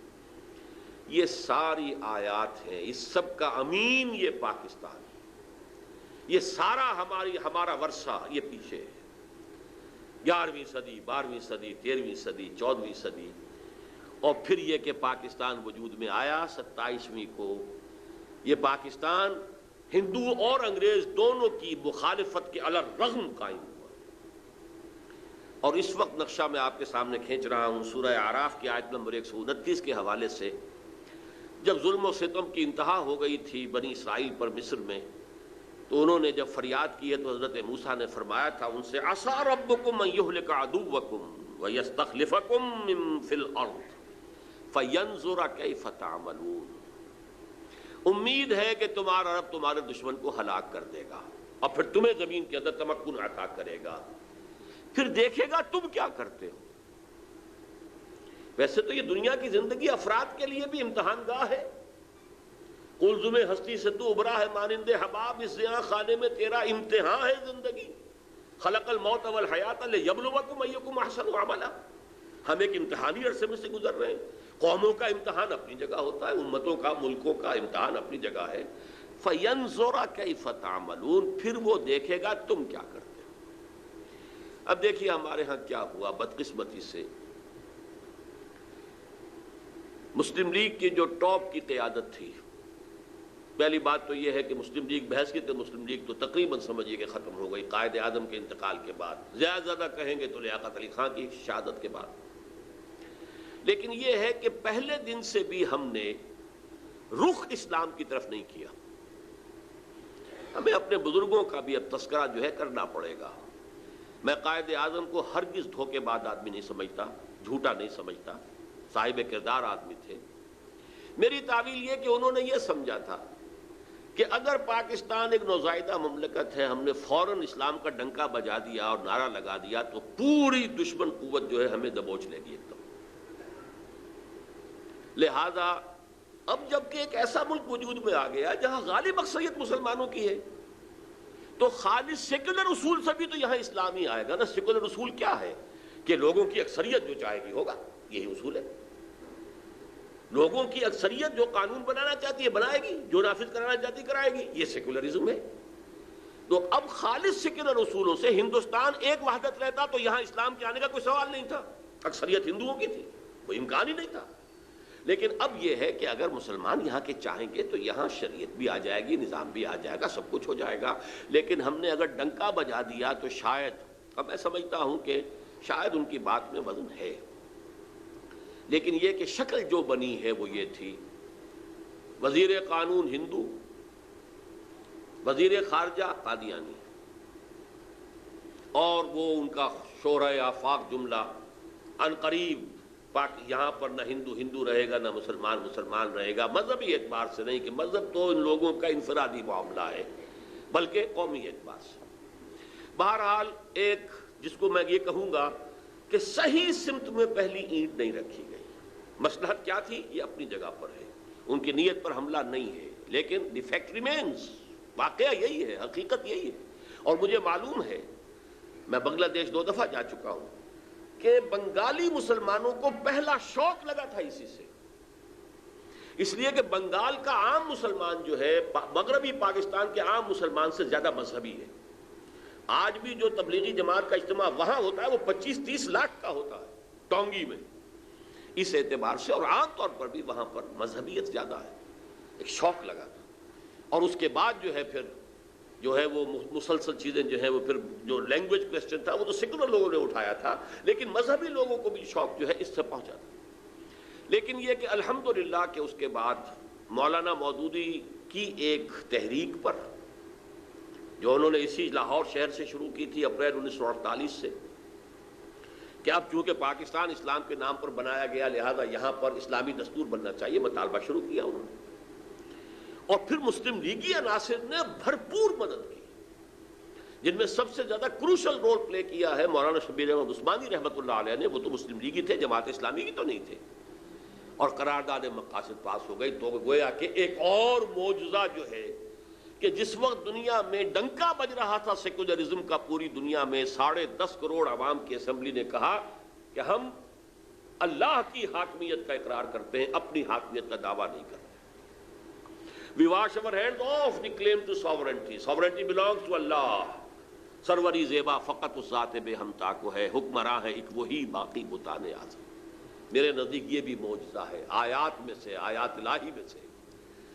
پھر جب کچھ لوگوں نے، سیکولر مائنڈڈ لوگوں نے شور مچایا کہ کس کا اسلام ہوگا یہاں پر، شیعہ کا، سنی کا، دیوبندی کا، بریلوی کا، تو تمام مسالک چوٹی کے علماء نے 22 نکات دستور سازی کے متفق علیہ دے دیے۔ یہ ایک اور معجزہ ہوا ہے۔ اس کے بعد ایک بہت بڑا بلنڈر ہوا، دینی جماعتوں نے یہاں کشاکش اقتدار میں شریک ہو کر، انتخابات میں آ کر اسلام کو ایک پارٹی ایشو بنا کر اور بیڑا غرق کر۔ لیکن یہ کہ بہرحال اس کی داستان باقی میں بیان نہیں کرنا چاہتا، نتیجہ جو نکلا ہے، غلطی کس کی تھی، کتنی تھی، کوتاہی کس کی تھی، کتنی تھی، لیکن نتیجہ یہ ہے کہ آج ہم بیٹھتے چلے گئے زمین کی طرف۔ آج 52 برس گزرنے کے بعد، 27 برس پہلے تو ہماری پیٹھ پر ایک کوڑا پڑ گیا، ملک 2 لخت ہوا، 93,000 ہمارے قیدی ہندو کے ہاتھ میں گئے، جن پر کہیں 600 کہیں 800 کہیں 1000 برس حکومت کی تھی۔ ہمارے جرنیل نے اپنا ریوالور پیش کیا اپنے ہاتھ سے، ذلت کی انتہا۔ لیکن اس کے بعد سے ہوتے ہوتے آج ہم کہاں پہنچ گئے؟ دیوالا ہمارا نکلا ہوا ہے، ہماری جان IMF کی مٹھی میں ہے، امریکہ ہمارا بل جاؤ ماوا ہے، جو کچھ کارگل میں ہوا ہے ذلت کی انتہا ہو گئی۔ اگرچہ آرمی چیف اب بھی کہہ رہا ہے کہ وہ ایک بہت بڑا جو ہے عسکری فتح تھی، پھر ہوا کیا ہے؟ اس کا مطلب یہ کہ ہم نے ڈکلیئر کر دیا کہ ہم بھارت کے مقابلے میں کھڑے ہونے کے اہل نہیں ہیں، ہم بھارت سے جنگ نہیں کر سکتے۔ ضربت علیہم الذلۃ والمسکنۃ وباؤوا بغضب من اللہ، یہ حال اس قوم کا آج ہو گیا ہے۔ نظام جو کا تو وہی سودی نظام، وہی سارے معاملات، وہی جاگیرداری جو انگریز چھوڑ کر گیا تھا۔ ہاں اگر کوئی اضافہ ہوا ہے تو بے پردگی میں، فحاشی میں، عریانی میں اضافہ ہوا، باقی سب کچھ وہی۔ قوم قومیتوں میں تقسیم ہو گئی، ہانپ رہا ہے، کتے کی طریقے سے ہانپ رہا ہے پورا ملک۔ ہانپتا کانپتا ہمارا وزیر اعظم پہنچا ہے واشنگٹن، اور جا کر جو اس نے ملاقات کی ہے اور خود ریکویسٹ کر کے بڑی مشکل سے، جبکہ وہی جو ہے صدر واجپئی کو بلا رہا ہے، وہ کہتا ہے میں نہیں آ رہا ہوں۔ یہ حال ہمارا ہو گیا، یہ بے عزتی، یہ توہین، یہ تذلیل، اور جان ان کی مٹھی میں ہے، جو چاہیں وہ کریں، جو چاہیں ہم سے کروا لیں۔ ہمارے اپوزیشن لیڈر ہوں تو وہیں کے طواف کرنے والے۔ معلوم ہوتا ہے کہ ہم تو امریکہ کی ایک ریاست، بلکہ یوں کہیے کہ کالونی بن گئے ہیں، ہماری کوئی حیثیت ہی نہیں۔ یہ ہے صورتحال جو آج ٹھیک منطبق ہو رہی ہے پاکستان میں۔ وَاتْلُ عَلَيْهِمْ نَبَأَ الَّذِي آتَيْنَاهُ آيَاتِنَا فَانسَلَخَ مِنْهَا فَأَتْبَعَهُ الشَّيْطَانُ فَكَانَ مِنَ الْغَاوِينَ وَلَوْ شِئْنَا لَرَفَعْنَاهُ بِهَا وَلَكِنَّهُ أَخْلَدَ إِلَى الْأَرْضِ فَمَثَلُهُ كَمَثَلِ الْكَلْبِ إِنْ تَحْمِلْ عَلَيْهِ يَلْهَثْ أَوْ تَتْرُكْهُ يَلْهَثْ فَاقْصُصِ الْقَصَصَ ذَلِكَ مَثَلُ الْقَوْمِ الَّذِينَ كَذَّبُوا بِآيَاتِنَا فَاقْصُصِ الْقَصَصَ لَعَلَّهُمْ يَتَفَكَّرُونَ۔ میرے اور آپ کے لیے لمحہ فکریہ ہے، رونے کا مقام ہے۔ میں مرثیہ کا لفظ میں نے اس لیے استعمال کیا، آج ہم کہاں پہنچ گئے؟ اگرچہ جب تک سانس تب تک آس، جب تک اللہ مہلت دے رہا ہے اسے ہم غنیمت سمجھیں اور کمر ہمت کسیں دوبارہ کچھ کرنے کے لیے، ورنہ یہ کہ حالات جہاں تک پہنچ گئے ہیں، اب میں زیادہ وقت نہیں لینا، کون نہیں جانتا؟ کوئی دن جاتا ہے کہ جس دن آپ کے اخبار میں خبریں نہ ہوں خودکشیوں کی، بھوک کی وجہ سے، افلاس کی وجہ سے۔ یہ ملک جس کو اللہ نے کیا کیا نعمتیں عطا کی تھی، یہ ملک جو ابتدائی سالوں میں کتنا خوشحال تھا، یہ ملک کے جو سیاح آتا تھا ہندوستان سے وہ کہتا تھا کہ ہم ایک پسماندہ ملک سے ایک ترقی یافتہ ملک میں آ گئے ہیں، اور جو یہاں سے ادھر جاتا تھا وہ کہتا تھا ہم ترقی یافتہ ملک سے ایک پسماندہ ملک میں آ گئے ہیں۔ آج حال کیا ہے؟ مشرقی پنجاب کے اندر تمام فارمرز کے لیے بجلی مفت، صرف مشرقی پنجاب کافی ہے پورے ہندوستان کو فیڈ کرنے کے لیے۔ ہمارا کیا حال ہے؟ ہمارے کھیت سوکھے رہتے ہیں، بجلی کا بل کون ادا کرے گا؟ ذرا کھڑے ہو جائیے، جو نہر انہوں نے نکالی 700 میل لمبی نہر نکالی ہے، 700 میل، اور راجستھان کو ہرا بھرا کر دیا ہے۔ کوئی کھڑا ہو سندھ کی سرحد پر، تھرپارکر کی سرحد پر، تو ادھر نظر آئے گا ٹیبے اور ریت ہی ریت، اور ریگستان ادھر گل و گلزار ہے۔ 700 میل لمبی اور سیمنٹ لائن، پوری کی پوری نہر 700 میل کی جو ہے وہ کنکریٹ کے لائننگ کے ساتھ ہے، جس سے نہ سیپیج ہوگا، نہ اس سے جو یہ زمین کا جو کی خرابی پیدا ہوتی ہے، کوئی کلر ہو، کچھ نہیں ہوگا۔ وہ کہاں سے کہاں پہنچ گیا؟ آج ان کے ہاں بحث ہو رہی ہے کہ ہمیں تو وہ بنانے میزائل کے جو امریکہ تک مار کریں۔ یہ پاکستان کیا شے ہے؟ پاکستان اور چین کیا شے ہے؟ ان کی نیوی پورے انڈین اوشن کے اوپر اس وقت جو ہے وہ حاوی ہے۔ آسٹریلیا اور ساؤتھ افریقہ گھبراتا ہے اس سے۔ یہ حال، ہم کہاں ہیں؟ کس جگہ کھڑے ہیں؟ یہ ذلت، ضربت علیہم الذلۃ والمسکنۃ وباؤوا بغضب من اللہ۔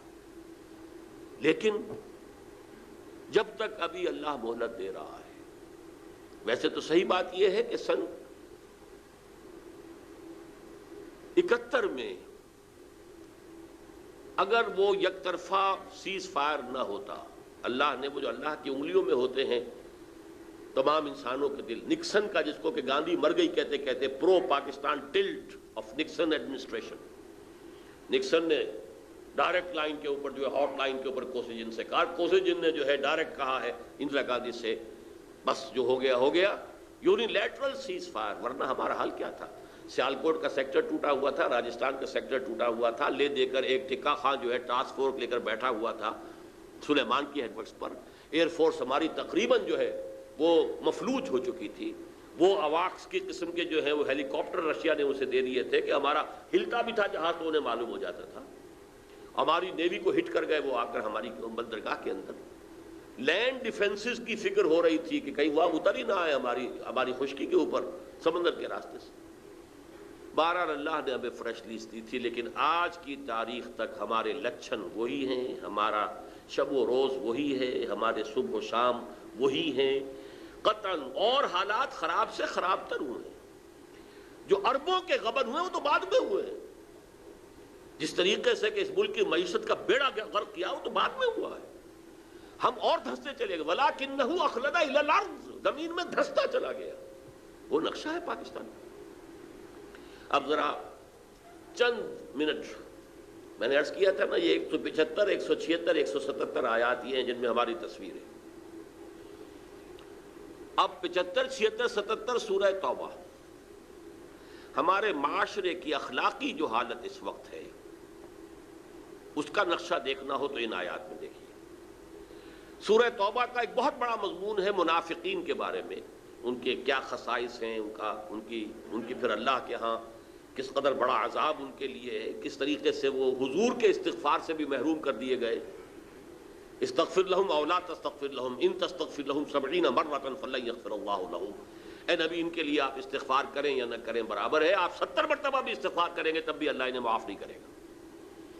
ان منافقین کے خاص قسم کا بیان ہو رہا ہے۔ وَمِنْهُمْ مَنْ عَاهَدَ اللَّهَ، ایک خاص قسم ایسے منافقین کی ہے جنہوں نے اللہ سے ایک عہد کیا تھا، لَئِنْ آتَانَا مِنْ فَضْلِهِ، اگر اللہ ہمیں اپنے فضل سے نواز دے گا، لَنَصَّدَّقَنَّ وَلَنَكُونَنَّ مِنَ الصَّالِحِينَ، خوب صدقہ خیرات کریں گے، نیک بن جائیں گے، خادم خلق بن جائیں گے۔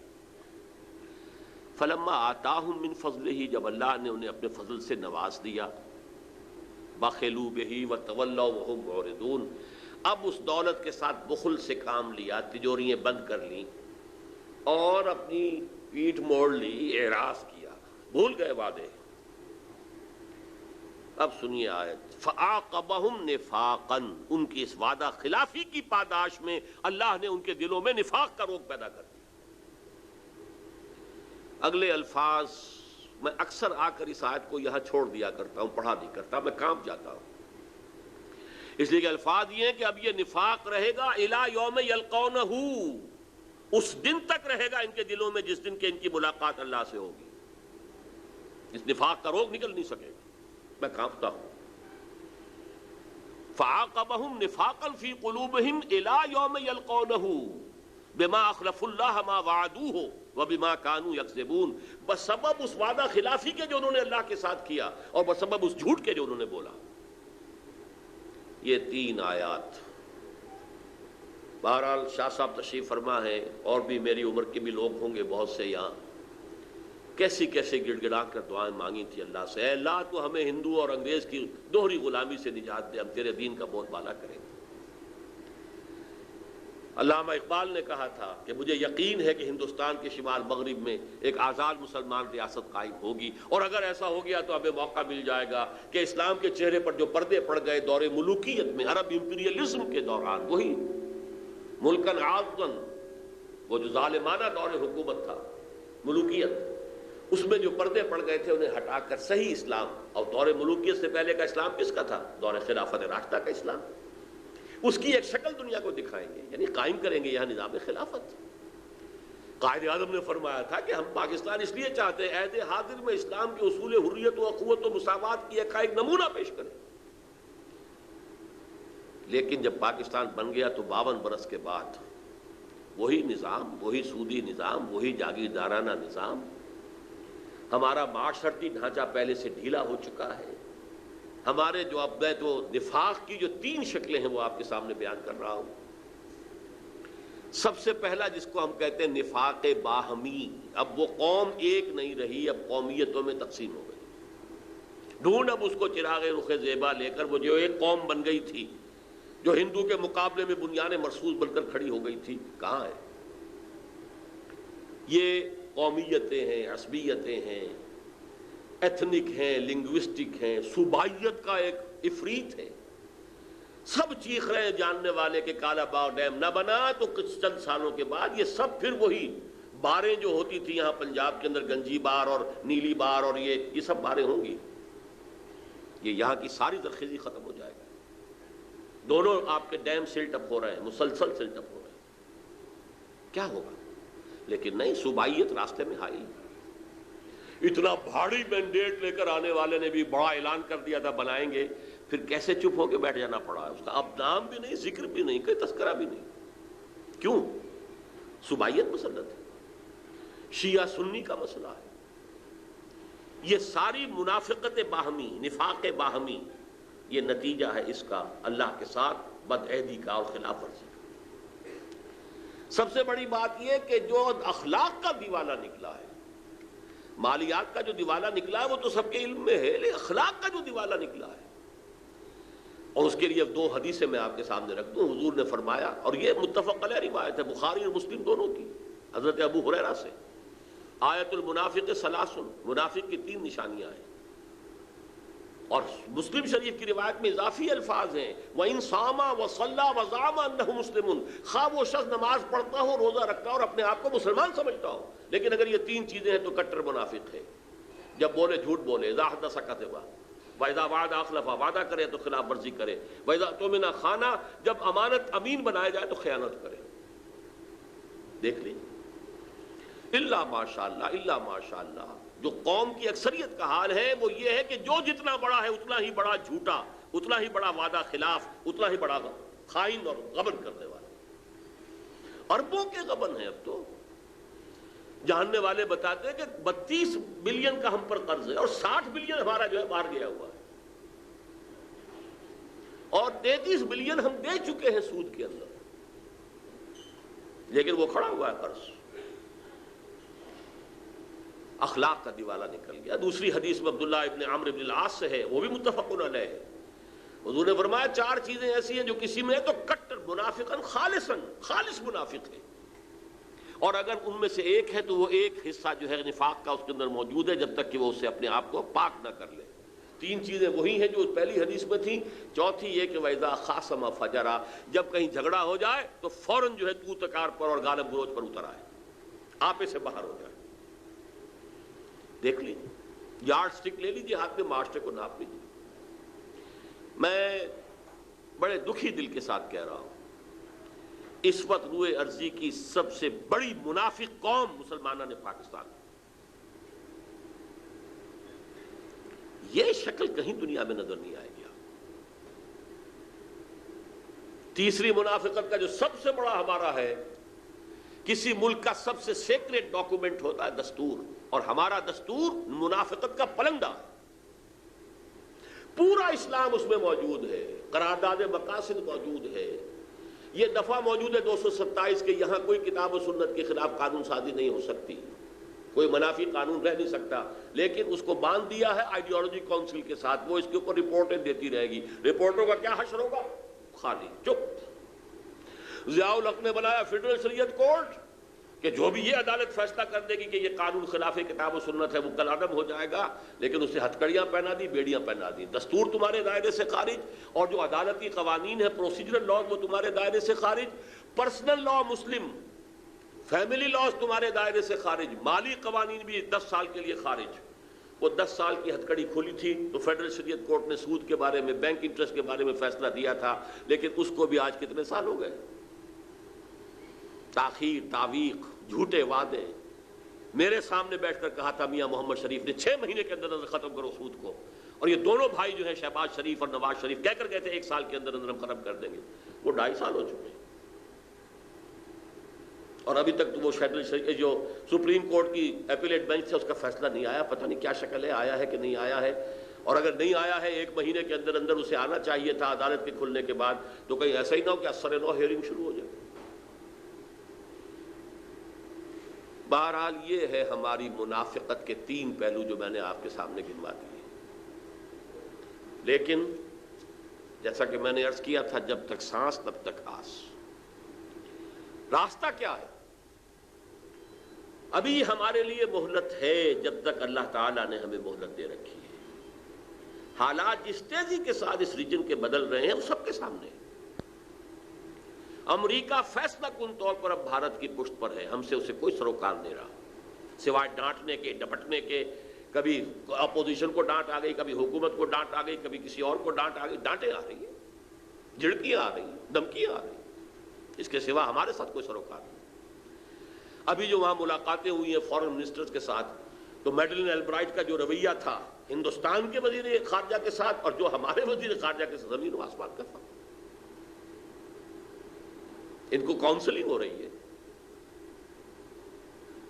ان کے لیے جو ہے. پھر یہ آج کی جو خبر ہے وہ یہ ہے کہ اب زیادہ مضبوط حکومت بی جے پی کی بن سکے گی. تقریباً جو ریزلٹس جو ہیں جو آئے ہیں، اب ان کی پوزیشن ایسی ہو گئی ہے کہ شاید انہیں، خیر وہ ایبسولوٹ میجورٹی بی جے پی کی تو نہیں، اس کے الائز کے ساتھ جو ہے، لیکن بہت مستحکم حکومت ہوگی. اب وہ اتنی باریک، وہ اتنی کمزور حکومت نہیں ہوگی. اور بی جے پی کے عزائم جب تک ابھی وہ کچھ اپنے الائز کے لیے ساتھ بندھی ہوئی ہے، ایبسولوٹ میجورٹی اسے نہیں ملی ہے، تب تک تو اس نے کچھ چیزوں کو ابھی روک لیا ہے. وہ الائز کے دباؤ کے تحت کامن سول کوڈ روک لیا ہے، کشمیر کا اسپیشل سٹیٹس روک لیا ہے، اور جو ان کے دل کی بات ہے وہ روک لی ہے. دل کی بات یہ کہ پاکستان کو ختم کرنا ہے، لیکن یہ کہ ان کے انڈیویجول تو زبانوں پر آنا شروع ہو گیا. آج تک کئی 50 برس میں کسی نے یہ نہیں کہا تھا جو اب کہا جا رہا ہے. جو رخ ہے دنیا حالات کا، اس کو اس سے پہچانیے. بھارت پاکستان کے بغیر نامکمل ہے. آر ایس ایس کا یہ ڈکلیئرڈ گول ہے اکھنڈ بھارت دوبارہ قائم کرنا اور پاکستان کو ختم کرنا. اور یہی نہیں، ہندوستان کی پوری سرزمین کو پاک کرنا ان ملیچھوں سے، مسلمانوں سے. ڈکلیئرڈ ہے. یہ ہے رخ ادھر جا رہا، کس تیزی کے ساتھ گریجولی وہ بی جے پی بڑھتے بڑھتے کہاں سے کہاں آ گئی ہے. اور اگر کہیں اسے ایبسولوٹ میجورٹی حاصل ہو گئی تو جو حال ہوگا اسے سامنے رکھیے. لیکن جب تک ایسا نہیں ہے، یہ بریدنگ سپیس اللہ تعالیٰ جب تک ہمیں دے رہا ہے، اگر ہم کمر ہمت کسیں گے تو کچھ ہوگا. لیکن اب میں اجمالاً صرف یہ بتاؤں گا کہ نظام خلافت ہے کیا. اس لیے کہ جیسا کہ آپ کے سامنے آ چکا ہے، میں نے یہاں 4 لیکچرز دیے تھے غالباً جنا ہال میں. نظام خلافت حقیقت میں کیا ہے، جب تک نبوت کا سلسلہ جاری تھا اس وقت تک کیا تھا، ختم نبوت کے بعد اس کی شکل کیا ہے جو خلافت راشدہ میں بنی، اب اس کی شکل کیا ہو. عبدالرزاق صاحب نے تو صرف وہی ذکر کیا ہے کہ اب اگر نظام خلافت قائم ہوگا تو اس کا سیاسی نظام کیا ہوگا، معاشی نظام کیا ہوگا اور سماجی. نہیں، میں نے تو اس سے اصولی بحث کی. خلافت اصل میں اسے کہتے ہیں کہ اللہ کی زمین پر اللہ کی حکومت ہو. اللہ جو ہے براہ راست حکومت نہیں کرتا. جب تک نبوت جاری تھی جو انبیاء ہوتے تھے وہی اللہ کے خلیفہ ہوتے تھے، اس لیے کہ ان کے پاس حکم آ رہا ہے. جیسے وائس رائے ہوتا تھا دہلی میں بیٹھا ہوا، ہمارا بادشاہ یا ہماری ملکہ تو انگلستان میں ہوتی تھی، وائس رائے ہوتا تھا یہاں. ان دونوں کے درمیان ربط کیا تھا؟ جو حکم وہاں سے آئے گا ہز میجسٹیز گورنمنٹ، ہر میجسٹیز گورنمنٹ کا، وہ تو اسے نافذ کرنا ہے وائس رائے کو، اس میں چور و چرا نہیں کر سکتا. جہاں کوئی حکم وہاں سے نہیں آیا، یہاں لوکل اپنے حالات کو دیکھ کر جو بہترین اس کی رائے بنے گی اپنے ججمنٹ، اپنے اجتہاد سے فیصلہ کر سکتا ہے. یہ خلافت ہے، یہ وائس ریجنسی ہے. ہمارے لیے تو بہت آسان ہے کہ 1947 سے پہلے جو نظام تھا تقریباً 100 برس جو رہا ہے وہ کیا ہے، 90 برس نظام رہا 1857 سے 1947 تک. اس سے پہلے تو ایسٹ انڈیا کمپنی تھی، لیکن اس کے بعد 1857 کے بعد سے یہ خلافت کا نظام تھا. تو جب تک نبوت چل رہی تھی نبی ہی نمائندہ تھا تو نبی ہی خلیفہ تھا. اسی لیے کہا گیا یا داؤد انا جعلناک خلیفۃ فی الارض، اے داؤد ہم نے تمہیں زمین میں خلافت عطا کی ہے، جو حکم ہمارا آئے گا اس کو نافذ کرو. بات ختم ہو گئی. جہاں ہمارا حکم نہیں ہے اپنا بہترین ججمنٹ استعمال کرو. فحکم بین الناس بالعدل، لوگوں کے درمیان عدل سے کام کرو. جب تک نبی، اسی لیے ایک حدیث میں ہے کہ کانت بنو اسرائیل تسوسہم الانبیاء کلما ہلک نبی خلقہ نبی. 1400 برس تک تقریباً تار ٹوٹا ہی نہیں، بنی اسرائیل میں کوئی نہ کوئی نبی ہر وقت موجود رہا. بنی اسرائیل کے سیاسی معاملات، قومی معاملات انبیاء کے ہاتھ میں ہوتے تھے. جیسے ہی کسی نبی کی ہلاکت ہوتی تھی دوسرا نبی اس کی جگہ ہو جاتا تھا. حضرت داؤد کا فوت ہوئے، حضرت سلیمان، وہ بھی نبی تھے، یہ بھی نبی تھے، یہ بھی خلیفہ تھے، وہ بھی خلیفہ تھے. چنانچہ جو مدینے میں پہلی ریاست بنی ہے اور جو پھر پورے جزیرہ نما عرب کو محیط ہو گئی 10 سال کے اندر اندر، اس کا خلیفہ کون تھا؟ خلیفہ تھے محمد الرسول اللہ صلی اللہ علیہ وسلم. یہ لفظ آپ کے لیے استعمال نہیں ہوتا، لیکن ظاہر بات ہے امیر المومنین کون تھے اس وقت؟ محمد الرسول اللہ صلی اللہ علیہ وسلم. خلیفہ کون تھے؟ جیسے داؤد خلیفہ تھے، محمد الرسول اللہ خلیفہ. اللہ کا جو حکم آیا آپ نے نافذ کیا، جہاں حکم نہیں آیا اپنی ثوابدید سے فیصلہ کیا. البتہ جب حضور پر نبوت ختم ہو گئی اب اجتماعی خلافت کا دور شروع ہوا. اب کسی کے پاس ڈائریکٹ جو ہے وہ اللہ کے ساتھ لنک جو ہے کہ وہاں سے حکم آ رہا ہو وحی کے ذریعے سے، وہ ختم ہو، کھڑکی بند ہو گئی وحی کی. یہ اللہ کی کتاب ہے تمہارے پاس، یہ نبی کی تمہاری سنت ہے تمہارے پاس، گو اہیڈ. 2 آنکھوں سے اپنا راستہ دیکھو اور اجتہاد کرتے ہوئے آگے بڑھو. اور اب خلیفہ چنا جائے گا مسلمانوں میں سے. اب یہ الیکٹڈ پوسٹ بنی، یہ نامینیٹڈ بائی اللہ نہیں ہے. یہ جو ہے اہل تشیع کا تصور ہے وہ امامت کا، کہ وہ معمور من اللہ ہوتے تھے، جو ائمہ تھے ان کے 12ویں کو وہ کہتے ہیں کہ روپوش ہیں، ابھی وہ ظاہر ہوں گے. اور یہ کہ وہ معصوم تھے. ہمارے نزدیک معصومیت بھی ختم، نبوت جب ختم ہوئی معصومیت ختم، معموریت من اللہ ختم.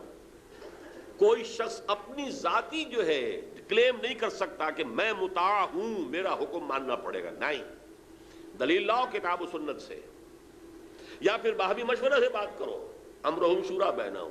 کوئی شخص کلیم نہیں کر سکتا جو میں کہوں اس کو ماننا پڑ. نو، یہ ابو بکر کا بھی مقام نہیں تھا، عمر کا بھی نہیں تھا، کسی اور کا کیا ہوگا؟ تاب دیگرہ چہ رسد. اس کو کہا ہے حضرت عمر نے امر المسلمین.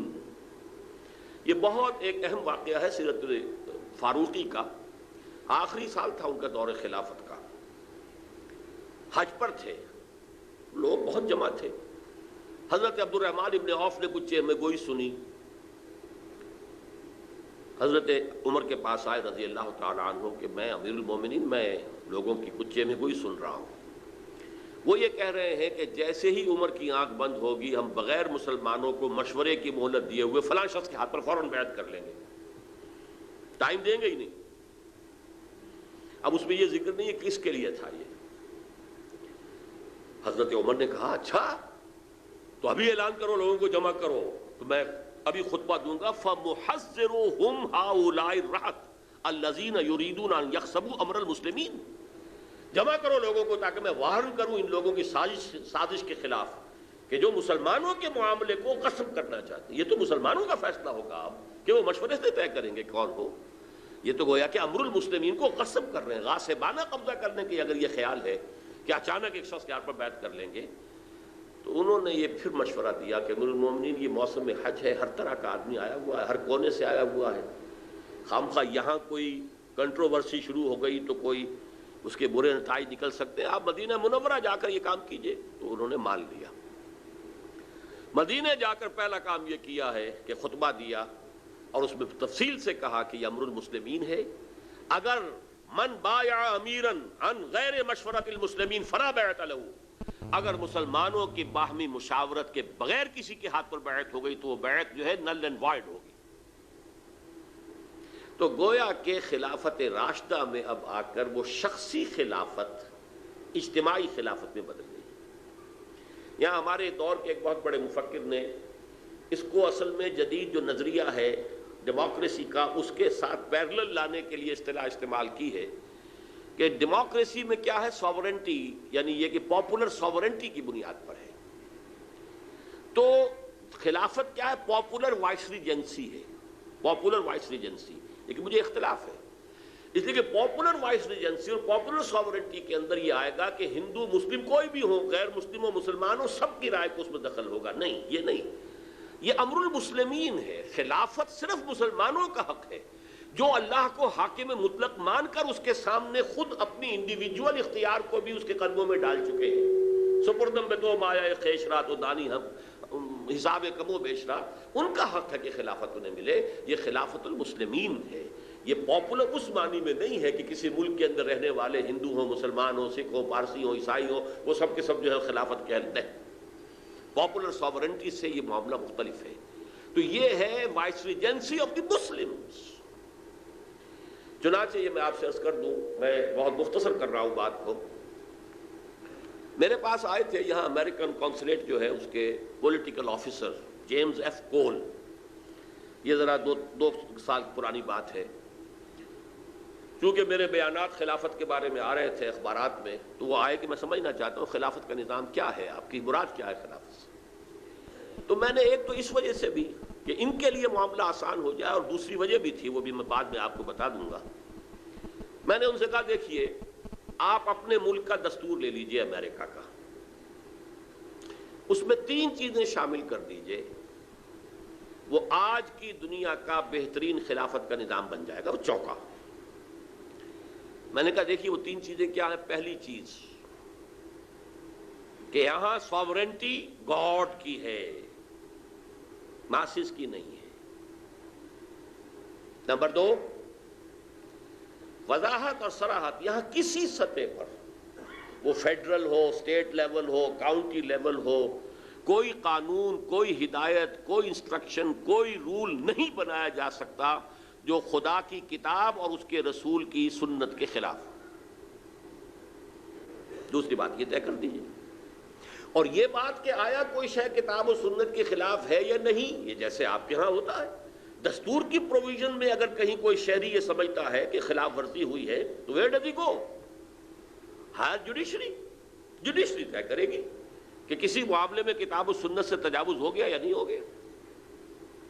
تیسری بات یہ طے کرنی ہوگی کہ یہاں غیر مسلم پروٹیکٹڈ مائنورٹی ہوں گے، باقی ہر اعتبار سے مسلمانوں کے برابر ہوں گے، ہر اعتبار سے۔ 2 چیزوں میں شریک نہیں کیے جا سکتے، لیجسلیشن میں شریک نہیں کیے جا سکتے، اس لیے کہ لیجسلیشن کی بنیاد کتاب و سنت ہے، they don't believe in either۔ Number 2 جو ہائیسٹ پالیسی ہوگی ملک کی، ہائیسٹ، اس لیول پر انہیں ایسوسیٹ نہیں کیا جا سکتا۔ اس کی وجہ کیا ہے؟ جہاں بھی اسلامی ریاست اور خلافت قائم ہو جائے گی، اس کی ٹاپ پرائرٹی یہ ہوگی کہ یہ نظام پوری دنیا میں پھیلے، یہ ٹاپ ہوگی۔ ظاہر بات ہے کہ ایک نان مسلم سے ہم یہ توقع نہیں رکھتے کہ وہ سبسکرائب کرے گا اس کو اور اس کے ساتھ اس کی سوچ ہوگی، بس باقی ہر شے کے اندر مسلمانوں کے برابر ان کی عقیدے کی آزادی، ان کی عبادت گاہوں کی حفاظت مسجدوں سے بڑھ کر کی جائے گی۔ سورہ حج کی آیت کے اندر جو ہے مساجد کا ذکر بعد میں آتا ہے، صوامع و بیع و صلوات و مساجد یذکر فیہا اسم اللہ کثیرا، مسجدوں کا ذکر بعد میں ہے۔ صومعے اور گرجے اور جو ان کے صلوتے ہیں سینیگاگز، ان کا ذکر پہلے یہودیوں کی حفاظت کی جائے گی، ان کا پرسنل لا ان کو پورا گارنٹی کیا جائے گا۔ اچھا جزیہ سے جو لوگ خام خواہ اسے گالی سمجھتے ہیں، یہ ٹیکس ہے، آج بھی ہر شخص ٹیکس دے رہا ہے، جزیہ دے رہا ہے۔ مسلمانوں سے زکوٰۃ لی جائے گی، ان سے جزیہ لی، ان سے زکوٰۃ تو نہیں لی جا سکتی، but they will have to pay tax. جزا سے ہے یہ، جزا کے معنی ذمہ کسے کہتے ہیں؟ گالی نہیں ہے، ذمہ کیا ہے؟ جس کی حفاظت کا ذمہ لیا اسلامی ریاست نے۔ اگر کسی وقت اسلامی ریاست پر ایسا کڑا وقت آ جاتا ہے کہ ہر شخص کو جنگ کے اندر جو ہے جانا پڑے، تب بھی ہم ذمہ سے نہیں کہہ سکتے کہ تم جاؤ اور لڑو، نو، اس لیے کہ وہ اس کی حفاظت کو تو ہم نے پروٹیکشن کا ذمہ لیا ہوا ہے، وی آر ریسپانسبل۔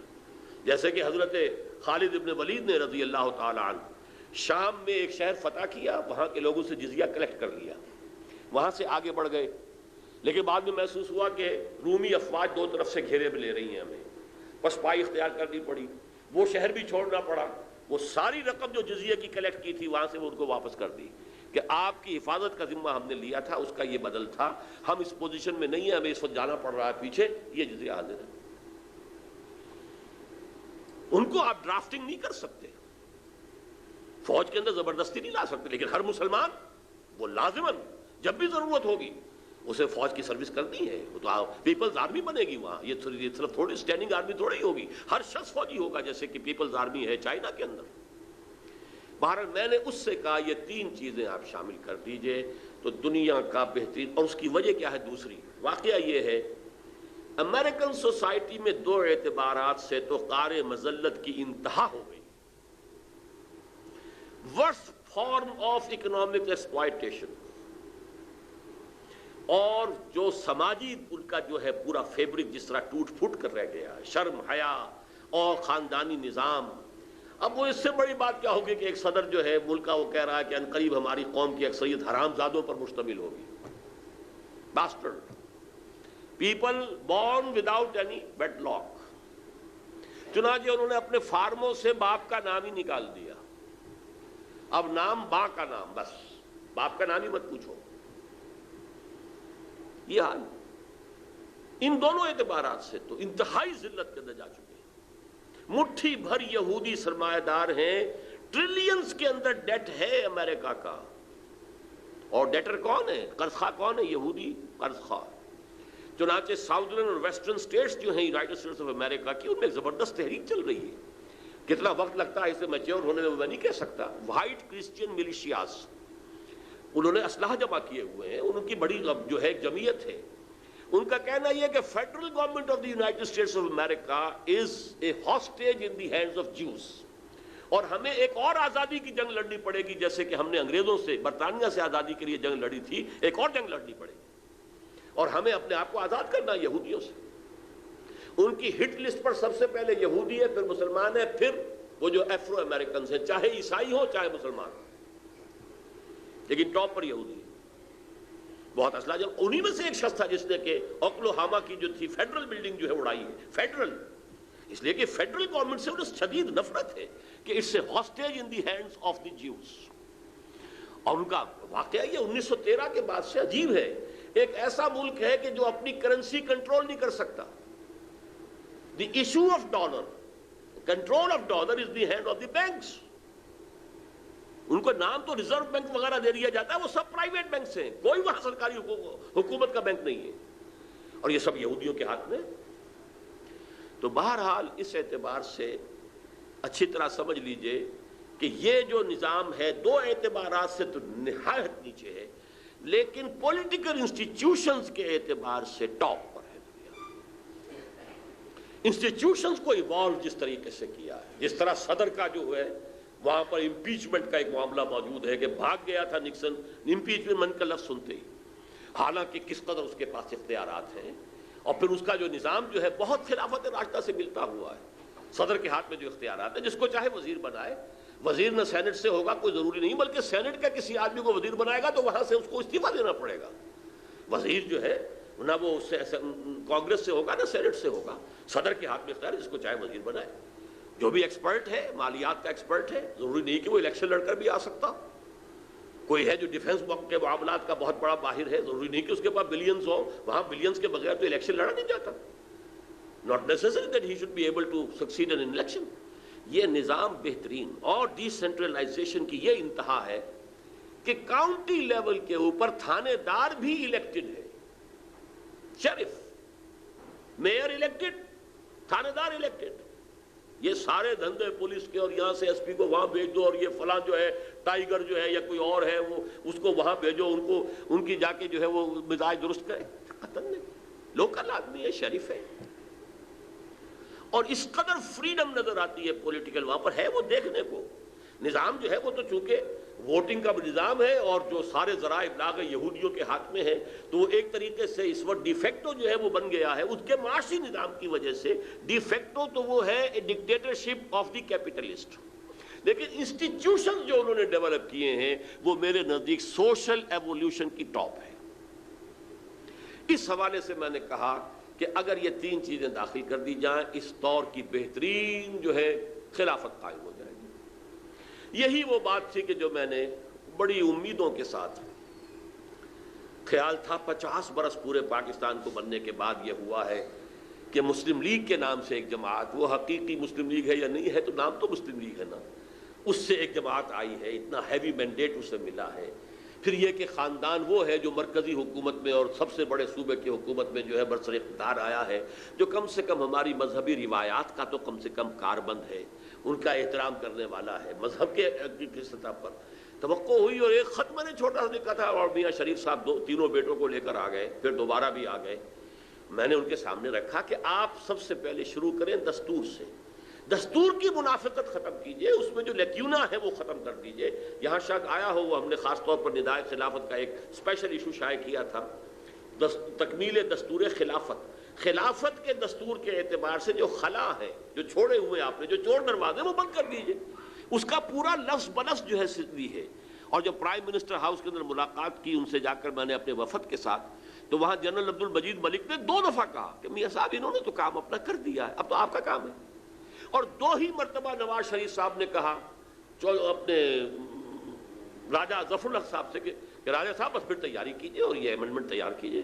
وہ امینڈمنٹ آئی ہے 15ویں، تو وہ جس شکل میں آئی ہے بیڑا غرق. اس کے اندر جو ہے وہ اپنی ایک خصوصی اختیار قائم کرنے کے لیے، اور اس کے اندر جو ہے دودھ کچھ تھوڑا سا دیا بھی ہے، ایک جملہ اس میں صحیح ہے، باقی اس میں مینگنیاں جو ڈالی گئی ہیں اس نے جو ہے اس کو ختم کر کے رکھ دی. یہ حال جو ہے، اور یہ وہ اسی منافقت کی بات، وعدے اور وعدہ خلافی. اتنے اونچے لیول کا آدمی جو ہے کسی ملک کے اندر، اگر وہ یہ کر رہا ہو. بہرحال خلافت کیا ہے اس پہ تو میں اس سے زیادہ اب نہیں جاؤں گا. معاشی نظام، سماجی نظام، چونکہ آج خاص طور پہ اعلان کر دیا ہے عبدالرزاق صاحب نے کہ 50% پر وہ کتاب آپ کو مل جائے گی. اس کتاب کو پڑھیے. اصلاً خلافت کیا ہے، جب تک نبوت جاری تھی وہ کیا تھی، خلافت راشدہ میں کیا تھی، اور اب کیا ہوگی، اس میں کیا فرق ہوگا. ایگزیکٹ خلافت راشدہ دوبارہ نہیں آ سکتی. خلافت راشدہ ضمیمہ تھا دور نبوت کا. جتنا تزکیہ محمد رسول اللہ نے کر دیا تھا صلی اللہ علیہ وسلم لوگوں کا، آج تو ہم توقع نہیں کرتے.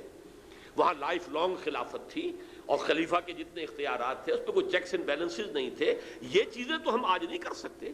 آج تو ہمارے پاس اس طرح کے لوگ موجود نہیں ہیں. ہمیں تو چیکس اینڈ بیلنسز کا نظام رکھنا پڑے گا. وہ انسٹیٹیوشن جو ڈیولپ ہوئے وہ لینے پڑیں گے. بہرحال اس میں تفصیل میں نہیں جانا چاہتا. اب آخری بات، قائم کیسے ہوگا.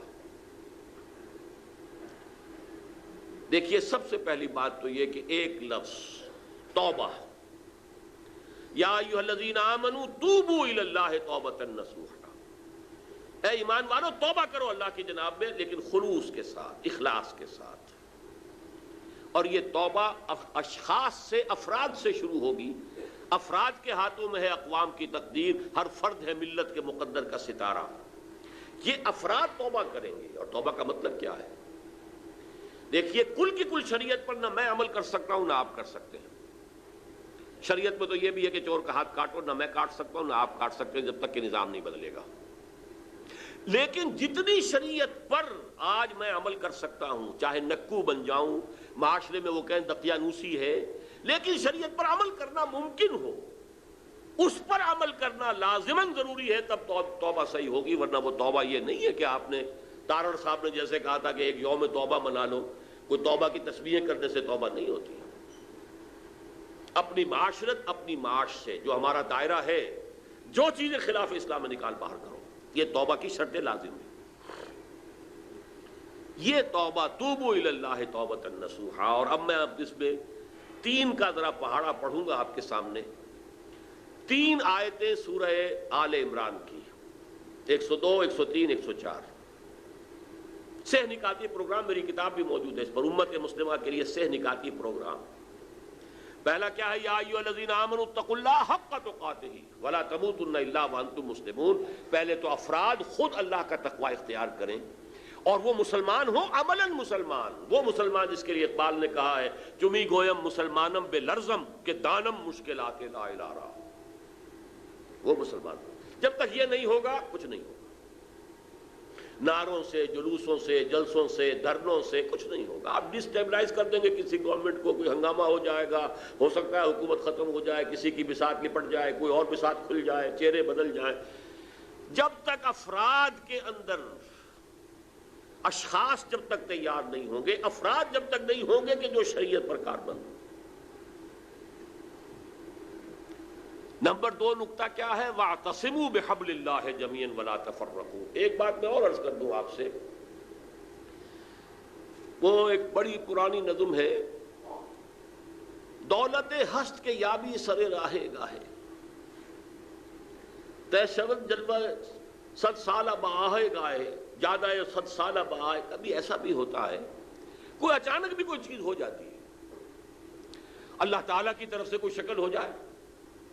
جیسے خلافت جو حضرت داؤد کی ہوئی تھی، بالکل اچانک ہوئی تھی، یہ نہیں تھا کہ حضرت داؤد نے پہلے لوگوں کو جمع کیا ہو، ایک جماعت بنائی ہو، ایک جمعیت بنائی ہو، پھر اس کی جد و جہد ہوئی ہو، پھر کوشش کر کے، اور پھر وہ جو نظام قائم ہو۔ نہیں، وہ تو بنی اسرائیل کی اور ان کے دشمنوں کی ایک جنگ ہو رہی تھی، جالوت جو مشہور ہے، گولیت۔ جنگ کے اندر وہ سب سے پہلے باہر نکلا، اور وہ غرق آہن تھا، اور تھا بھی جو ہیکل، ادھر سے کوئی نہیں نکل رہا تھا، پورا لشکر جو ہے کانپ رہا ہے کہ اس کا مقابلہ کون کرے گا۔ حضرت داؤد ایک نوجوان لڑکے، گڈریے، گوپیا ہاتھ میں، اس میں پتھر لے کے مارتے تھے۔ انہوں نے کہا میں تو اپنے گوپیے سے کے پتھر سے شیروں کے جبڑے توڑ دیتا ہوں، یہ نامختون، یہ گویا سب سے بڑی گالی ہے بنی اسرائیل کی، جس کی ختنہ نہیں ہوئی۔ حضرت ابراہیم کی چونکہ سنت تھی ختنہ، تو جو بھی غیر ابراہیمی تھے وہ سب نامختون کہلاتے تھے۔ اس نامختون کو میں واصل جہنم کروں گا۔ انہوں نے اپنے گوپیے میں رکھ کر، بس نشانہ کچھ ایسا تھا کہ وہ جو آنکھ کا سوراخ تھا اس کی ذرا بختر میں، وہ اس میں سے وہ سیدھا جو ہے وہ پتھر گیا ہے، اور کلیجے کو اس نے، بھیجے کو جو ہے پاش کر دیا، مر گیا۔ یہاں سے وہ ابھرے، پھر اللہ نے انہیں بادشاہت دے دی، طالوت نے اپنی بیٹی بیاہ دی، بادشاہ ہو گئے۔ یہ اس طریقے سے بھی ہو سکتا، اللہ کرنا چاہے تو کوئی عجیب بات نہیں۔ ایران میں بہرحال انہوں نے اپنے علماء کی حکومت قائم کی، بادشاہ کے دور سے بہت بدلے ہیں، بہت بدلے ہیں، بہت بدلے، کوئی شک نہیں۔ ہوا کیا تھا، جیسے یہاں اینٹی بھٹو تحریک تھی، ویسے ہی وہاں پر سیاسی تحریک شروع ہوئی تھی، لیکن یہ کہ وہاں اس میں لیفٹسٹ بھی تھے، رائٹسٹ بھی تھے، لبرلز بھی تھے، آرتھوڈاکس بھی تھے، اور ان سب نے مل کر جو ہے ایک تحریک چلا۔ یہاں بھی یہی تھا، 9 جماعتیں تھیں، اس میں لبرل بھی اور آرتھوڈاکس بھی اور بریلوی بھی، دیوبندی بھی، اہل حدیث بھی، پھر یہ کہ ولی خان بھی اور پگاڑا بھی اور اصغر خان بھی، سبھی تھے۔ ایسے ہی وہاں بھی تھا، تودے پارٹی بھی تھی، عوام بھی تھے، مہدی بادرگان جیسے لوگ بھی تھے، علماء بھی تھے، مجاہدین خلق بھی تھے۔ ایک پولیٹیکل موومنٹ تھی جو یہاں تھی۔ پی این نے بعد میں اسے آپ نے بپتسمہ دے کر نظام مصطفیٰ تحریک بنا دیا، وہاں پر بھی یہی تھا۔ لیکن یہ کہ یہاں آرمی نے اس کو کو کیا ہے، کو بائی آرمی، وہاں کو بائی کلرجی ہو گیا۔ یہ بھی ایک اتفاقاً بات ہو گئی۔ محض علماء جو ہیں وہ اس پوزیشن میں نہیں تھے کہ وہ انقلاب برپا کر دیتے اور شاہ کے خلاف مقابلے میں کھڑے ہو جاتے۔ وہ تو اتفاق یہ کہ ان کی چونکہ علماء کی تنظیم بڑی مضبوط تھی، گریڈیشن بڑی نمایاں تھی، واضح تھی، اور ان کے اندر ایک شخص جو ہے بہت نمایاں طور پر جو ہے آؤٹ اسٹینڈنگ اس کا ایک مقام بن چکا تھا، اس نے کو کر لی۔ اسی طریقے سے افغانستان میں کیا ہوا ہے، کوئی دعوت نہیں، کوئی جماعت نہیں بنی، کوئی اس کے لیے کوئی جد و جہد نہیں ہوئی. وہ تو یہ کہ ایک مصیبت آ پڑی، کمیونسٹ ریولوشن آیا تو کچھ لوگ کھڑے ہوئے، معدود چند جنہوں نے اس کے مقابلے میں کوشش کی، معدود چند لوگ. لیکن جب روسی فوج آ گئی تو اب علماء کے نزدیک بھی قتال فرض ہو گیا کہ کسی مسلمان ملک پر اگر غیر مسلم جو ہے کوئی حکومت حملہ کرے تو قتال فرض ہو جاتا. اب یہ ہمارے جو ٹریڈیشنل علماء وہ کھڑے ہو گئے، قوم کے اندر یہ جذبہ تھا حریت کا. تو جو بھی ہوا، امریکہ نے جس قدر سپورٹ کیا، مدد دی، روسی چلے گئے، اب وہ آپس میں لڑے. ان کی آپس کی لڑائی سے جو لوگ تنگ آ گئے تھے تو اس میں چند نوجوان اٹھے ہیں اور اللہ نے انہیں کامیابی دے دی ہے. وہ طالبان کی حیثیت سے 95% رقبے کے اوپر اس وقت جو ہے، اور انہوں نے چونکہ علماء تھے، طالب علم تھے، انہوں نے اسلامی جو ہے قوانین نافذ کیے. فرق صرف یہ ہے کہ ایران میں خالص فقہ جعفری ہے، یہاں خالص فقہ حنفی ہے. اس سے زیادہ وسعت نظر نہ وہاں ہے نہ یہاں ہے. لیکن یہ کہ اس کے اوپر غور کیجئے، ایک تو ہے یہ اتفاقاً کچھ ہو جائے، کسی ذریعے سے ہو جائے. فرض کیجئے کہ ضیاء الحق صاحب واقعتاً جب آئے تھے اور نظام مصطفیٰ تحریک نے جو جوش اور خروش پیدا کر دیا تھا، تحریک پاکستان سے کہیں بڑھ کر تھا وہ جوش و خروش اس وقت کہ جو مسلمانوں میں تھا. اگر وہ تل گئے ہوتے کہ کم وقت میں نے اب یہاں نافذ کرنا ہی کرنا ہے، کوئی ریزرویشن نہ ہوتی، کوئی تدریج کا معاملہ، انہیں تو فکر یہ رہی کہ میری حکومت نہ جائے، میں ہوں گویا کہ یہاں کا پروٹیکٹر، لہذا اس کو بھی راضی کرنا ہے، فلم سٹاروں کو بھی راضی رکھنا ہے، فلاں کو بھی کرنا ہے، آرٹسٹوں کو بھی راضی رکھنا ہے، مولویوں کو بھی ذرا خوب اچھا ان کو 5 اسٹار ہوٹل کے اندر ٹھہرا کر انہیں بھی راضی رکھنا ہے. اس میں انہوں نے سارا موقع ضائع کر دیا. چنانچہ یہ بات میں آپ سے جو کہہ رہا ہوں ان کے منہ پر میں نے کہی تھی. 20 اگست 1980 کو، ابھی 3 سال ہوئے تھے انہیں آئے ہوئے، پہلا علماء کنونشن تھا، اس میں انہوں نے مجھے بھی دعوت دی تھی. میں نے کہا تھا مجھے اجازت دیجئے کہ میں آپ سے کہوں، کیونکہ 2 آرڈیننس لے کر آئے تھے وہ، ایک زکوٰۃ آرڈیننس اور ایک حدود آرڈیننس، اور اسی پر کہہ رہے تھے کہ مجھے ہمیں بتایا جائے کہ یہ ٹھیک ہے کیا ہے، فیڈ بیک چاہیے، ویسے تو سیاست کا میدان بند ہے.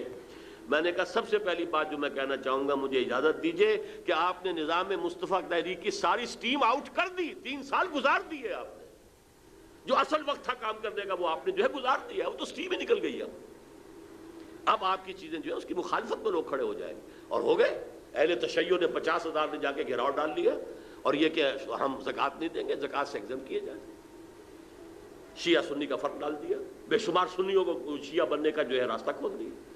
بہرحال اگر ہوتا یہ کہ واقعتاً ان کے اندر وہ ارادہ ہوتا کہ چاہے میں رہوں نہ رہوں اسلام تو آئے گا، تو کچھ ہو سکتا تھا. لیکن یہ چیزیں وہ نہیں ہیں کہ جس سے ہم پلان کر سکیں. پلاننگ کے لیے ہمیں سیرت النبی کی طرف روشنی جو ہے وہ اپنی نگاہ کرنی ہے. حضور نے کیسے کیا صلی اللہ علیہ وسلم، جیسے کہ حضرت امام مالک نے فرمایا، یہ میری احادیث آپ کو اس کتاب میں مل جائیں گی. ان کا قول، لا يصلح آخر هذه الامه الا بما صلح به اولها، اس امت کے آخری حصے کی اصلاح نہیں ہو سکتی مگر اسی طریقے سے جس سے پہلے حصے کی اصلاح ہوئی تھی. آخری حصہ اس حدیث کی روح سے جو میں آپ کو بتا چکا ہوں، خلافت علی منہاج النبوہ. پہلا حصہ وہ بھی خلافت علی منہاج النبوہ، جیسے وہ قائم ہوئی تھی ویسے ہی اب قائم. وہ طریقہ ہے یہ کہ سب سے پہلے افراد جن میں ایمان اتنا گہرا ہو جائے کہ وہ شریعت جس پر بھی وہ عمل کر سکتے ہو. سودی کاروبار ہے، ختم کریں. اگر وہ پراٹھے نہیں کھا سکتے، 2 وقت روٹی نہیں کھا سکتے، 1 وقت روٹی کھائیں، ٹھیک ہے. صحابہ سے بھی کہا تھا اللہ نے کہ وَلَنَبْلُوَنَّكُمْ بِشَيْءٍ مِّنَ الْخَوْفِ وَالْجُوعِ وَنَقْصٍ مِّنَ الْأَمْوَالِ وَالْأَنفُسِ وَالثَّمَرَاتِ. تو یہ تو امتحان لینے ہیں اللہ نے. پہلا کام ہے یا ایھا الذین آمنوا اتقوا اللہ حق تقاتہ ولا تموتن الا وانتم مسلمون. دوسرا کام واعتصموا بحبل اللہ جميعا ولا تفرقوا. اب ایک جمعیت، جماعت، تنظیم، اس کے لیے جمع ہو جاؤ. حبل اللہ یہاں آیا ہے، اور حبل اللہ سے مراد وہ حدیث میں نے شروع میں آپ کو سنائی تھی، ہوا حبل اللہ المتین، قرآن مجید. لیکن یہی لفظ آیا ہے یہود کے تذکرے میں، ضربت علیہم الذلۃ اینما ثقفوا الا بحبل من اللہ وحبل من الناس. لوگوں کے ساتھ بھی ایک حبل ہو سکتی ہے اور ایک اللہ کے ساتھ حبل ہے. اللہ کے ساتھ حبل اللہ کی کتاب ہے، لوگوں کے ساتھ حبل اپنے میں سے کسی کے ہاتھ پر بیعت کرو اور اپنے آپ کو اس کے ساتھ اس رشتے کے اندر استوار کر دو، جوڑ دو، یہ جو تم کہو گے کریں گے. آج اس کی شکل ہمارے پڑوس کے اندر افغانستان میں موجود ہے. ایران میں ڈائیکاٹمی ہے، ایک صدر بھی بیٹھا ہوا ہے تو ایک وہ جو ہے وہ ان کا جو عالم ہے وہ اس کا نگران بھی موجود ہے. یہ ان کے درمیان کیا بیلنس ہو، جب میں گیا تھا 2 سال ہوئے ہیں تو ان کے درمیان یہ مسئلہ چل رہا تھا کہ کیا بیلنس آف پاور تو ان میں ہو نہیں سکتا. جیسے ہمارے یہاں صدر اور وزیر اعظم کے درمیان کیا بیلنس ہوگا؟ یا درشنی پہلوان ہو جائے گا جیسے آج کل کے ہمارے صدر صاحب ہیں، اور یا یہ ہے کہ پھر وہ صدر وہ ہوگا کہ جو جس وزیر اعظم کو چاہے کان سے مروڑے اور نکال دیں۔ لیکن یہ کہ توحید امیر ایک ہے، امیر المومنین ہے، اس سے بیعت ہے سب کی، جس کو حکم دے، جس کمانڈر کو ہٹائے، جس کو جو وہاں پہ لگائے، اس کا اختیار ہے آنے واحد میں۔ یہی نظام جماعت جب تک نہیں ہوگا وہ ہم کامیابی کی طرف آگے نہیں بڑھ سکتے۔ تیسرا کام کیا ہوگا وہ اگلی آیت میں ہے، وَلْتَكُمْ مِنْكُمْ أُمَّةٌ يَدْعُونَ إِلَى الْخَيْرِ وَيَأْمُرُونَ بِالْمَعْرُوفِ وَيَنْهَوْنَ عَنِ الْمُنكَرِ وَأُولَٰئِكَ هُمُ الْمُفْلِحُونَ۔ تم سے اب ایک ایسی جمعیت وجود میں آ جانی چاہیے جو تین کام کرے۔ میں نے کہا تھا تین کا پہاڑا پڑھوں گا، پہلے تو تین آیتیں ہوئیں، ایک تو پہلے خود اسلام پر عمل پیرا ہو، پھر ایک شخص کے ساتھ بیعت کر کے ایک جمعیت بنو۔ نمبر تین، اس میں تین چیزیں ہیں۔ نمبر تین میں تم سے ایک ایسی جمعیت وجود میں آنی چاہیے جو صرف تین کام کرے۔ الیکشن کا اس میں ذکر نہیں ہے، پاور پالیٹکس کا نہیں ہے۔ یدعون الی الخیر، خیر کی دعوت دیں، یامرون بالمعروف، نیکی کا حکم دیں، وینہون عن المنکر، اور بدی سے روکیں، صرف تین کا۔ وَأُولَٰئِكَ هُمُ الْمُفْلِحُونَ، ان کی ساری محنت سے کوئی اور نتیجہ نکلے نہ نکلے، انہیں تو فلاح مل جائے گی، وہ تو کامیاب ہو جائیں گے اللہ کے ہاں، وہ تو سرخرو ہوں گے۔ اولئک هم المفلحون، وہی ہوں گے فلاح پانے والے جو یہ تین کام کر رہے ہیں۔ بس اس میں جو تیسری شے ہے، تیسری شے، اس کے پھر تین لیول ہیں جو محمد رسول اللہ نے بیان کیے، پھر وہ تین کا عدد میں گنوا رہا۔ تین آیتیں، 102، 103، 104، ایک ایک سٹیپ آ گیا ان میں۔ افراد کی تیاری پہلی آیت، ایک جمعیت، جماعت، تنظیم دوسرا، اس کا کام کیا ہوگا؟ تین، دعوت الی الخیر، امر بالمعروف، نہی عن المنکر، اور نہی عن المنکر کے تین لیولز ہیں۔ من رأى منکم منکرا فلیغیرہ بیدہ فإن لم یستطع فبلسانہ فإن لم یستطع فبقلبہ وذلک اضعف الایمان۔ ابو سعید خدری سے روایت ہے، مسلم شریف کی روایت ہے، اے مسلمانوں، تم میں سے جو شخص بھی کسی بدی کو دیکھے اس کا فرض ہے کہ اسے طاقت سے روکے، بدلے اسے، یغیرہ بیدہ، طاقت سے۔ فإن لم یستطع، اگر اس کی استطاعت نہ رکھتا ہو، فبلسانہ، زبان سے تو کہے، اللہ کے بندے باز آ جاؤ، مت کرو، چھوڑ دو ان چیزوں کو، یہ غلط کام ہے، یہ تو کرو، زبان تو کھولو۔ فإن لم یستطع، اگر اس کی بھی طاقت نہ ہو، اور اس کی دو شکلیں ہو سکتی ہیں، یا تو اپنے اندر ہمت نہیں ہے اتنی، یا یہ کہ حالات ایسے بنا دیے گئے کہ زبان کھولنے پر بھی زبان کھینچی جا رہی ہو، جیسا کہ سعودی عرب میں ہے۔ کتنے علماء اس وقت جو ہے وہاں پابند سلاسل ہیں، سڑ رہے ہیں بہت جیلوں کے اندر، صرف اس بات پر کہ یہ امریکن افواج یہاں کیوں آ گئی ہیں، نہیں بول سکتے۔ اب ان کے خطبے لکھے ہوئے آتے ہیں، وہی ان کو پڑھ کے سنانے ہیں، اپنے منہ سے کچھ نہیں کہہ سکتے۔ حالات ایسے ہو گئے تو کیا کرے گا آدمی؟ تو فبِ قلب ہی، دل سے نفرت تو شدید ہو، ریکنسائل تو نہ کریں، ان کے ساتھ معاونت تو نہ کریں، ان کی چاکری تو نہ کریں، اس کو ذہن تسلیم تو نہ کریں، اسے دل سے تو نہ مانیں، نفرت ہو۔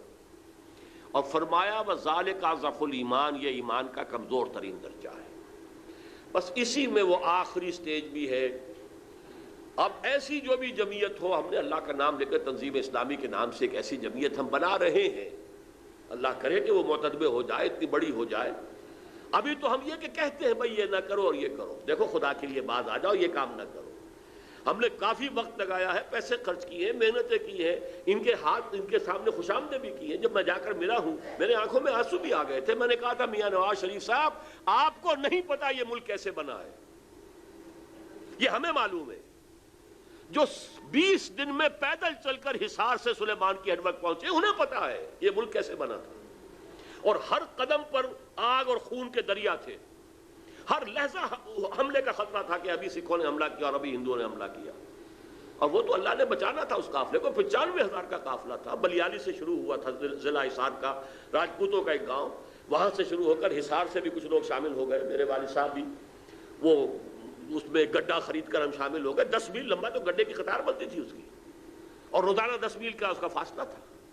20 دن، 3 دن پڑاؤ ہو گیا، قلعہ والی میں قلعہ گڑ گیا۔ قلعہ والی کوئی جگہ ہے ضلع فیروز پور کا، ورنہ اس سے آگے جو ہے طے ہو چکا تھا، جو انڈین آرمی آ رہی تھی ہمارے ساتھ اسکورٹ کا، اس کا وہاں کے سکھوں سے فیصلہ ہو چکا، سودا ہو چکا، اور یہ کہ اب ہم چھوڑ دو گے اور ہم سب کو لوٹیں گے اور قتل کریں گے اور ماریں گے۔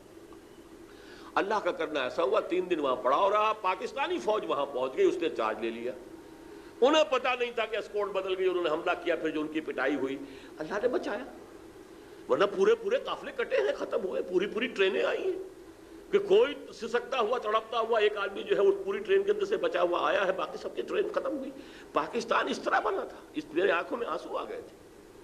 میں نے کہا آپ کو کیا پتا پاکستان کیسے بنا ہے، لیکن یہ کہ اس کو کس لیے، کن امیدوں سے، کن ارمانوں سے ہم نے یہ ملک بنایا تھا، تو خدا کے لیے پہلا قدم اٹھائیے، اس دستور کے اندر جو منافقت ہے اس کو نکالیے تاکہ گاڑی چلے۔ ہم نہیں کہتے کہ کوئی خونی انقلاب آئے، یہاں پر دستور کی گاڑی ہو جائے گی۔ آپ فیڈرل شریعت کورٹ کے اوپر سے پابندیاں ہٹا دیجئے، فیڈرل شریعت کورٹ کے ججز کا بھی معیار جو ہے ہائی کورٹ اور سپریم کورٹ کے ججوں کے مساوی کیجئے، پھر یہ کہ ان کے ہاتھ کھول دیجئے، جس شے کو وہ کہتے ہیں کہ یہ حرام ہے۔ میں نے ضیاء الحق سے یہ کہا تھا، یہ 5 جولائی 1982 کی بات ہے، جب میں یہی گورنر ہاؤس میں ان سے ملا ہوں، میں نے کہا تھا آپ اپنے ماتھے پر کلنک کا ٹیکا لیے پھر رہے ہیں۔ میں نے تو محاورہ بولا تھا، پھر مجھے خیال آیا کہ میں نے کیا کہہ دیا، ان کے ماتھے پر چونکہ محراب تھا بنا ہوا سجدے کا، تو بہرحال انہوں نے، بہت سمجھدار متحمل آدمی تھے، انہوں نے اس کو نظر انداز کیا، کیوں آپ یہ کہہ رہے ہیں؟ میں نے کہا دیکھیے آپ نے فیڈرل شریعت کورٹ بنائی، اپنے ہینڈ پکڈ ججز اس میں رکھے ہیں۔ ایک ملک غلام علی صاحب ہوتے تھے مرحوم، اللہ تعالیٰ مغفرت کرے، مولانا مودودی کے ساتھیوں میں سے، ایک پیر کرم شاہ صاحب تھے، ایک یہ تقی عثمانی صاحب تھے۔ ان کے علم پر، تقوی پر، تدین پر، دیانت پر، فراست پر آپ کو اعتماد ہے، تبھی آپ نے پک کیا ہے کہ ہاں۔ میں نے کہا پھر آپ نے ان کے ہاتھ باندھ دیے کہ فیملی لاس پر بھی بات نہیں کر سکتے۔ بھئی مالی قوانین کے ضمن میں آپ کہہ سکتے ہیں کہ ایک دم نظام نہیں بدل سکتا، یہ طوفان آ جائے گا، اس میں وقت لگے گا، ٹھیک ہے۔ آئلی قوانین جس کو انگریز نے نہیں چھیڑا، پورے جو ہے یہاں حکومت کر کے چلا گیا، اس نے ہمارے جو ہے پرسنل لا کے اندر ہاتھ نہیں ڈالا۔ مسلمانان بھارت نے آج تک ہندوؤں کو جو ہے اپنے پرسنل لا میں دخل اندازی کی اجازت نہیں دی، اور انہوں نے مارے کھائی ہیں سینکڑوں نے جو ہے، جب وہ ایک شاہ بانو کیس کا فیصلہ آ گیا تھا جس میں دخل اندازی ہو رہی تھی، سینکڑوں مسلمانوں نے جانے دی ہیں، تب جا کر جو ہے راجیو گورنمنٹ نے گھٹنے ٹیکے ہیں کہ یہاں پر مسلمانوں کے پرسنل لا کے اندر کوئی عدالت دخل نہیں دے سکتی، اور تم نے وہ قانون بنا دیے جن کو سب نے کہا کہ یہ غیر اسلامی۔ میں نے کہا یہ میں یہ نہیں کہتا، جو میں کہتا ہوں وہ آپ کریں، آپ اپنی عدالت کے ہاتھ کھول دیجئے۔ چودھری غلام احمد پرویز اس وقت تک زندہ تھے، میں نے کہا کہ وہ چونکہ وہ ہیں مصنف ان آئلی قوانین کے، ایوب خان کے دور میں جس شخص نے بنا کر دیا تھا یہ آرڈیننس، میں نے کہا وہ بھی آ جائیں، آرگو کر لے کہ یہ کتاب و سنت کے منافی نہیں ہے، میں خوش، عدالت کا ہاتھ کھول۔ تو پھر یہ ان خواتین کو کون مطمئن کرے گا؟ میں نے کہا یہ آپ کی سوچ کا عالم ہے، تو یہ لیجئے میں اپنا استعفیٰ لکھ کے لایا ہوا ہوں ساتھ، میں نے استعفیٰ دیا شورا سے۔ سیدھی سی بات یہ، لیکن نہی عن المنکر باللسان تو کرتے رہے نا، گونگے شیطان تو نہ بنے، کہے تو صحیح کہ صحیح کام یہ ہے یہ کرو اور یہ غلط کام ہے مت کرو۔ لیکن جب یہ جمعیت اتنی ہو جائے، اتنی طاقتور ہو، میرے اندازے میں 2 لاکھ افراد، 14 کروڑ میں 2 لاکھ کتنے فیصد بنیں گے؟ اس ملک میں سے نہیں نکل سکتے، لیکن شرط یہ ہو کہ وہ اپنی ذات پر اسلام نافذ کر چکے، اپنے گھر میں نافذ۔ یہ ہے سب سے بڑی مشکل منزل، یہی کٹھن ہے قوموں کی زندگی میں، اپنی ذات۔ یہ نہیں ہے تو کچھ نہیں، یہ نہیں تو بابا پھر سب کہانیاں، پھر گھر میں بیٹھیے، اسلام کو بدنام نہ کیجئے، آئیے اس پر کاربند ہو کر پھر ایک شخص سے بیعت کیجئے، پھر جب تک وہ تعداد کافی نہیں ہے، دعوت الی الخیر، امر بالمعروف، نہیں وہ سب زبان سے ہوگا، قلم سے ہوگا، ویڈیو سے ہوگا، آڈیو سے ہوگا، اخبارات سے ہوگا، کتب سے ہوگا، جرائد سے ہوگا، سب باللسان ہے۔ لیکن جب طاقت اتنی ہو جائے کہ یہ قیادت جو ہے اس جماعت کی محسوس کرے کہ now we can risk a head on collision with the system establishment، تب وہ میدان میں آئے، اب ہاتھ سے روکیں گے، اب نہیں ہونے دیں گے یہ غلط کام، یہ حرام کام نہیں ہونے دیں گے، یہ ہم نہیں ہے، یہ نہیں، گھیراؤ کریں گے، پکٹنگ کریں گے، جلاؤ نہیں کریں گے، خود مرنے کو تیار ہوں گے، گولیاں چلاؤ، مریں گے، جانے دیں گے، شہادت ہے مطلوب و مقصود مومن، نہ مال غنیمت نہ کشور کشائی، کسی کو ماریں گے نہیں۔ یہ جو غلطی ہو رہی ہے پورے عالم اسلام میں اس وقت، 2 ہی چیزیں تحریکیں ہیں پوری دنیا میں، ہے مصر میں ہے، الجزائر میں، کہاں نہیں ہے؟ یہ ترکی میں بھی اب ہو گئی تھی کہ ایک رفاہ پارٹی جو ہے انتخابات کے ذریعے سے آ گئی تھی، لیکن وہ یہ کہ ایبسولوٹ میجورٹی میں نہیں تھی، لیکن فوج نے آ کے روک دیا۔ الجزائر کے اندر بھی وہ FIS جو ہے پہنچ گئی تھی، لیکن پھر فوج نے روک دیا۔ پھر لیکن بیلٹ کا رستہ رکتا ہے تو بلٹ پہ آ جاتے ہیں۔ ترکی میں ابھی نہیں آئے ہیں، وہاں کے حالات ایسے نہیں ہیں، لیکن الجزائر میں تو یہی ہوا، مصر میں یہی ہو رہا ہے۔ لہذا یہ دونوں کام غلط ہیں۔ پر امن مظاہرہ، پر امن گھیراؤ اور پکیٹنگ، جیسے کہ شیعوں نے کر کے دکھا دی، اسلام آباد کا جو ہے گھیراؤ کیا سیکرٹیریٹ کا، 50,000 نے، مارو گولیاں چلاؤ ہم جتنی جب مار دو لیکن ہم نہیں اٹھیں گے۔ اور وہ چیف مارشل ایڈمنسٹریٹر کی ناک رگڑی گئی جب اس نے یہ انڈرٹیکنگ دی کہ ہاں میں تمہیں ایگزمپٹ کر دوں گا، تب اٹھے وہاں سے۔ یہ کام ہے جو کرنے کا ہے۔ اسی طرح کی ان آرمڈ ریوولٹ کر کے ایرانیوں نے بادشاہ کو بھاگنے پر مجبور کیا ہے۔ اسی کی مثال ہمارے یہاں آ گئی تھی، بھٹو نے کہا تھا میری کرسی بہت مضبوط ہے، لیکن جب بریگیڈیئر محمد اشرف گوندل نے یہاں ہی ٹک دی لیڈ، جس نے انکار کیا کہ نو مور فائرنگ، نو مور شوٹنگ، ہم نہیں ماریں گے اب، go and have a political settlement. اس لیے کہ کون لوگ ہیں یہ؟ our own kith and kin، ہماری اپنی قوم کے لوگ ہیں، نوجوان ہیں، ہمارے ہیں، ہم انہیں کب تک ماریں گے؟ لہذا فوج نے جب ہاتھ اٹھا دیے تب اس نے بھٹو نے بلایا تھا، پھر گفتگو ہوئی تھی۔ وہ تو یہ کہ ایئر مارشل صاحب جو ایئر مارشل جو تھے وہ علیحدہ کھڑے رہ گئے، ورنہ بہت عمدہ سیٹلمنٹ جو ہے وہ ہو سکتا تھا۔ بہرحال یہ ہے وہ راستہ کہ جس کو اختیار کر سکتے ہیں، پلان کر سکتے ہیں، بیان کر سکتے ہیں، ڈنکے کی چوٹ کہہ سکتے ہیں، کوئی ہمارے اوپر اعتراض نہیں کر سکتا کہ ہم یہ کام کرنا چاہتے ہیں، یہ ہمارا دستوری حق ہے، ہم کسی کو ماریں گے نہیں، ہم کسی کو جلائیں گے نہیں، ہم کہیں توڑ پھوڑ نہیں کریں گے، لیکن یہ بدی ہے، یہ بینک اب ہم نہیں چلنے دیں گے، یہ جاگیرداری نہیں چلنے دیں گے، یہ جو اخبارات نکلتے ہیں یہ 4 رنگی 5 رنگی تصویریں لے کر عورتوں کی اور ایکٹریس ہوگی، نہیں نکلنے دیں گے۔ ذرا سا گھیراؤ کیا تھا MQM نے جنگ کا کراچی میں، حال کیا ہو گیا تھا کہ وہ یہ تھا کہ ہماری خبریں صحیح شائع نہیں کر رہا ہے، کئی دن جنگ نہیں نکلنے دیا، دفتر کا گھیراؤ کر کے پڑے ہوئے۔ اس کے بعد حال یہ ہو گیا کہ الطاف حسین کو چھینک بھی آئی تو خبر آ گئی فرنٹ پیج کے اوپر کہ آج الطاف صاحب کو چھینک آئی ہے۔ یہ ہوتی ہے عوامی طاقت، لیکن یہ اسلام کو لانے کے لیے وہ عوامی طاقت درکار ہے جس کا نیوکلیس کم سے کم، جس کی ریڑھ کی ہڈی ان لوگوں پر مشتمل ہو۔ یا ایھا الذین آمنوا اتقوا اللہ حق تقاتہ ولا تموتن الا وانتم مسلمون۔ اب اس جد و جہد کے دوران میں اللہ کی نصرت غیبی کدھر سے آئے گی؟ آ سکتی ہے، کسی بھی طرف سے آئے گی۔ فضائے بدر پیدا کر فرشتے تیری نصرت کو اتر سکتے ہیں گردوں سے، قطار اندر قطار، اب بھی وہ دروازہ بند نہیں ہوا، غیبی نصرت کا دروازہ کھلا ہوا ہے، لیکن یو ہیو ٹو کوالیفائی، اس کا مستحق بننا پڑے گا۔ یہ ہے طریقہ اس ملک میں خلافت کے نظام کے قیام کا۔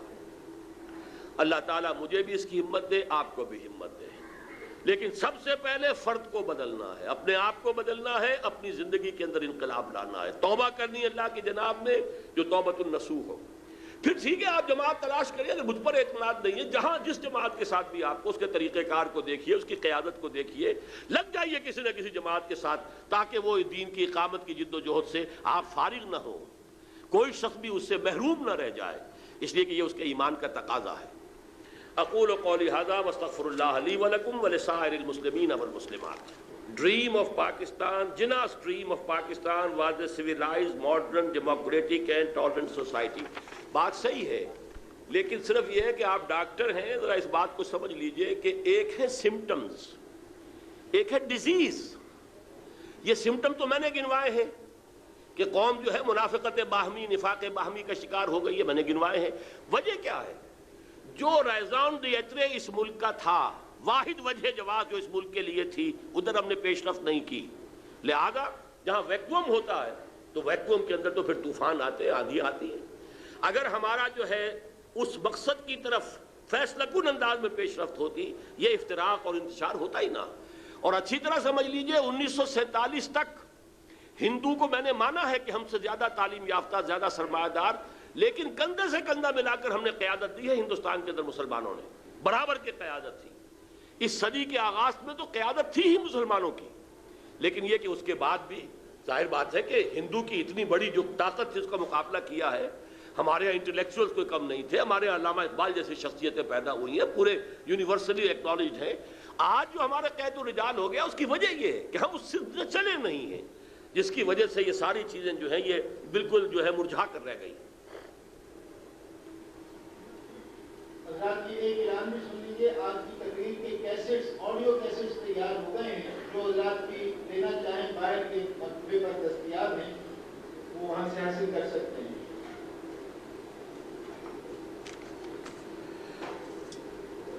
طالبان کی اسلامی ریاست کے بارے میں آپ کا کیا خیال ہے؟ اگر وہاں عمر خلیفۃ المسلمین ہیں تو ہم مسلمانوں کو ان کے ہاتھ پر بیعت کر لینی چاہیے یا کہ نہیں؟ حدیث آپ صلی اللہ علیہ وسلم نے فرمایا کہ جو شخص خلیفہ کی بیعت سے ایک بارش ہاتھ بھی ہٹا تو وہ جاہلیت کی موت مرے گا. ابھی تک انہوں نے خلافت کا اعلان نہیں کیا، انہوں نے امارت کا اعلان کیا ہے. وہ امیر المومنین ہیں لیکن امارت افغانستان کہلاتی ہے، وہ خلافت کا اعلان نہیں کیا. نہ انہوں نے دنیا کے دوسرے مسلمانوں کو اس کی دعوت دی ہے. ہم ان کے لیے اچھے جذبات رکھتے ہیں، ان کے لیے ہمارے دل میں ہمدردیاں بھی ہیں. آپ کو یاد ہوگا یہ صرف ایک کوئنسیڈنس تھا، صرف اگرچہ میں نہیں سمجھتا کہ میری وجہ سے ایسا ہوا. جمعے میں جس روز میں نے کہا کہ طالبان کی حکومت کو تسلیم کرو، تیسرے دن حکومت پاکستان نے تسلیم کیا. یہ فیکٹ ہے. اور پھر میری یہ تجویز اب بھی موجود ہے کہ پاکستان اور افغانستان کی کانفیڈریشن ہونی چاہیے. ہمیں بھی اب بھارت کے مقابلے میں جو ڈیپتھ چاہیے، ڈیفنس کے لیے ڈیپتھ چاہیے، وہ افغانستان کے بغیر ہمارے پاس نہیں ہے. اس حوالے سے یہ میرے نزدیک یہ وقت جو آئے گا تو انشاءاللہ تعالی ہم بہت قریب ہوں گے ایک دوسرے سے. سرور خان صاحب نے لمبی بات لکھی ہے. پچھلے 50-52 سال کے سیاسی حالات، قوم کا اجتماعی مزاج، معاشرتی معاشی عادات و خصائل کا مجموعہ اور ہمارے سب کے کرتوت، مذہبی اور دینی جماعتوں کے درمیان اختلاف سب ایک ہی طرف لے جا رہے ہیں. اس سب پر موجودہ سیاستدانوں کا طرز عمل ظاہر کرتا ہے کہ من حیث القوم ہم تباہی کی طرف جا رہے ہیں. کیا ان حالات میں علماء اسلام پر واجب نہیں کہ وہ بھی اپنی روش بدلیں؟ اور جہاں نظام اسلام قائم ہو گیا اور جن لوگوں کے ہاتھوں دین قائم ہو رہا ہے، اب ان کی طرف لوگوں کو بلائیں تاکہ ان کی مدد کے لیے لوگوں کو قائل کریں واضح الفاظ میں، تاکہ خلافت جو کہ قائم ہو گئی تقویت پکڑے اور پوری دنیا میں پھیلے. میں نے اس کا ایک جواب تو دے دیا ہے کہ اصل میں ابھی نہ انہوں نے خلافت کا اعلان کیا ہے، نہ انہوں نے تو باقی ممالک کو تسلیم کیا ہوا ہے. ان کے سفارت خانے جو ہے پاکستان میں قائم ہے. اس کا مطلب یہ کہ وہ پاکستان کو تسلیم کرتے ہیں. اس حوالے سے یہ ملک ہے، ہمیں اپنی کوشش یہاں کرنی چاہیے. اور میں نے یہ کہا تھا کہ اتنا فرق ہے، افغانستان اب مذہبی اعتبار سے وہاں چلا گیا، ہم نیچے کھڑے ہیں. کچھ ہمارا بھی لیول اوپر آئے، ہم آس پاس برابر ہوں تو پھر ہمارا جو ہے آپس میں جوڑ ملے. ورنہ یہ کہ اندیشہ مجھے سخت ہے کہ کہیں ہماری پختون بیلٹ ہم سے کٹ کر ان کے ساتھ نہ جڑ جائے. یہ ہمارے لیے بہت بدقسمتی والی بات ہوگی. اور یہ بات صحیح ہے کہ ہم واقعتاً تباہی کی طرف جا رہے ہیں. اسی لیے میں نے آج لفظ مرثیہ استعمال کیا. میں مرثیہ کہہ رہا ہوں پاکستان کا، سلطنت خدا داد کا، اس لیے کہ اوور ویلملی حالات جو ہیں اللہ تعالیٰ کی طرف سے کوئی معجزانہ اگر معاملہ نہیں ہوتا ہے کہ اس قوم کے دلوں کو وہ بدل دے، تو حالات تو واقعتاً تباہی کی طرف جا رہے ہیں. زبیر احمد خان صاحب، ہمارے بینکوں میں سودی نظام چل رہا ہے، جبکہ اس رقم سے جو کھاتے والوں کو دی جاتی ہے اس میں سے زکوٰۃ کاٹی جاتی ہے. کیا یہ سوالات کاہے کو کر رہے ہیں آپ؟ یہ چیزیں جو ہیں یہ عام علماء سے بھی آپ پوچھ سکتے ہیں، لیکن یہ کہ یہ جو میری گفتگو سے متعلق مسائل تھے ان سے بات کریں. بینکوں کا ملازمت، ظاہر بات ہے کہ بینک جو ہے سود کا سب سے بڑا اڈا ہے. ایک صاحب ایمان اور باغیرت مومن کو وہاں کی ملازمت نہیں کرنی چاہیے. جمہوریت کے ذریعے سے اسلامی ریاست قائم ہوتی ہے، قرآن و حدیث کی روشنی میں بتائیں. جمہوریت سے مراد دو ہے، ایک ہے الیکشن کے راستے سے کوئی امکان ہی نہیں. لیکن جمہوریت ہی ایک حصہ یہ ہے کہ آپ ایجیٹیٹ کر سکتے ہیں بشرطے کہ آپ پیسفل ہو. یہ جمہوریت کا حصہ ہے، جو کہ سعودی عرب میں نہیں ہے. وہاں دو آدمی نہیں مل کے بیٹھ سکتے اور کوئی مشورہ کر سکتے. لیکن یہ کہ یہاں پر ہمیں یہ حق حاصل ہے، اللہ کا شکر ہے. اس اعتبار سے اگر اس ملک میں خلافت آئے گی، وہ عہد حاضر کی جو بہترین خلافت ہوگی وہ اس ملک میں قائم ہوگی. فکری پس منظر ہے بہت بڑا اس ملک کا، لہذا لیکن یہ کہ بہرحال الیکشن کے ذریعے نہیں آ سکتے. گزارش ہے کہ آپ نے 2 لاکھ افراد کی بات کی. کیا ہم مذہبی جماعتوں کے سربراہوں کو قائل کر کے حاصل نہیں کر لیں گے کہ 3-4 اسلامی تحریکوں کے سربراہوں کو ملا کر مقاصد حاصل کر لیں؟ اسلامی تحریکوں کے سربراہ جو ہیں وہ ہر ایک اپنی اپنی ڈفری، اپنا اپنا راگ بجا رہا ہے، ہر ایک کی اپنی قیادت ہے. اکثر مذہبی جماعتیں فرقے وارانہ ہیں. ان سے آپ وہ کیا توقع آپ کریں گے؟ ہم نے تو کوشش کی تھی اسلامی متحدہ اسلامی انقلابی محاذ، نہ جماعت اسلامی نے ہمیں گھاس ڈالی، نہ جمعیت علماء اسلام اس کی طرف متوجہ ہوئی. کوئی بھی بڑی جماعت آنے کو تیار ہی نہیں ہے. ہم نے بڑی کوشش کی ہے، پورا یوں سمجھیے 6-7 مہینے اس کام میں لگائے ہیں، اور منہاج محمدی کانفرنسیں کی ہیں پشاور میں، پنڈی میں، لاہور میں، فیصل آباد میں اور کراچی میں کانفرنس سے کی ہیں، علماء کو بلایا ہے، لیکن نہیں کرنے کو تیار، اب کیا کریں؟ اصل بات یہ ہے کہ آپ بھی جو یہ سوال کر رہے ہیں نا، برا نہ مانیے، آپ بھی علماء کے سر پہ رکھ کے خود فارغ اپنے کو کرنا چاہتے ہیں، جماعتوں کے سر پہ کھاتے میں ساری بات ڈال دو، مجھے کچھ نہیں کرنا، جبکہ میں نے آپ سے کہا ہے آپ کھڑے ہوں، آپ اپنے آپ کو بدلیں، پھر کوئی جماعت بھی آپ کو جو بہتر نظر آئے اس کو آپ قبول کر لیں، اس کو اختیار کر لیں۔ کیا مسلمان بغیر خلیفۃ المسلمین کے اسلام کو پھیلانے کے لیے جہاد کر سکتے ہیں؟ یقیناً کر سکتے ہیں۔ اگر کسی بھی مسلمان ملک پر کوئی کافر طاقت قوم حملہ کرے تو چاہے وہاں کا نظام کچھ بھی ہو، مسلمانوں کے ذمہ ہو جاتا ہے دفاع کرنا، کہ وہ اپنی حفاظت کے لیے، اپنی آزادی کی حفاظت کے لیے جنگ کریں، اور یہ بالکل ایسے ہی ہے کہ اس میں چاہے وہ جہاد فی سبیل اللہ کی شرائط پر پورا نہ اترتا ہو، لیکن یہ کہ اگر وہ اپنی آزادی کی حفاظت کے لیے جنگ کریں گے، جان دیں گے، شہید ہوں گے، جیسے کہ حضور نے فرمایا کہ من قتل دون مالہ فہو شہید، کوئی مسلمان اپنے مال کی حفاظت کرتے ہوئے مارا جائے وہ بھی شہید ہوتا ہے۔ تو مال سے کہیں بڑھ کر شے اپنی آزادی کا تحفظ ہے، اس حوالے سے یہ جنگ ہو سکتی ہے۔ کیا ایک مسلمان کے لیے خلافت کے لیے جدوجہد کرنا فرض ہے؟ دین میں یہ کس طرح سے ثابت ہے؟ دین میں اس طور سے ثابت ہے کہ دین نے کہا اقیم الدین، دین کو قائم کرو۔ کس سے کہا ہے؟ اگر آپ سے کہا گیا اقیم الصلاۃ، وہ فرض ہوگی کہ نہیں ہوگی؟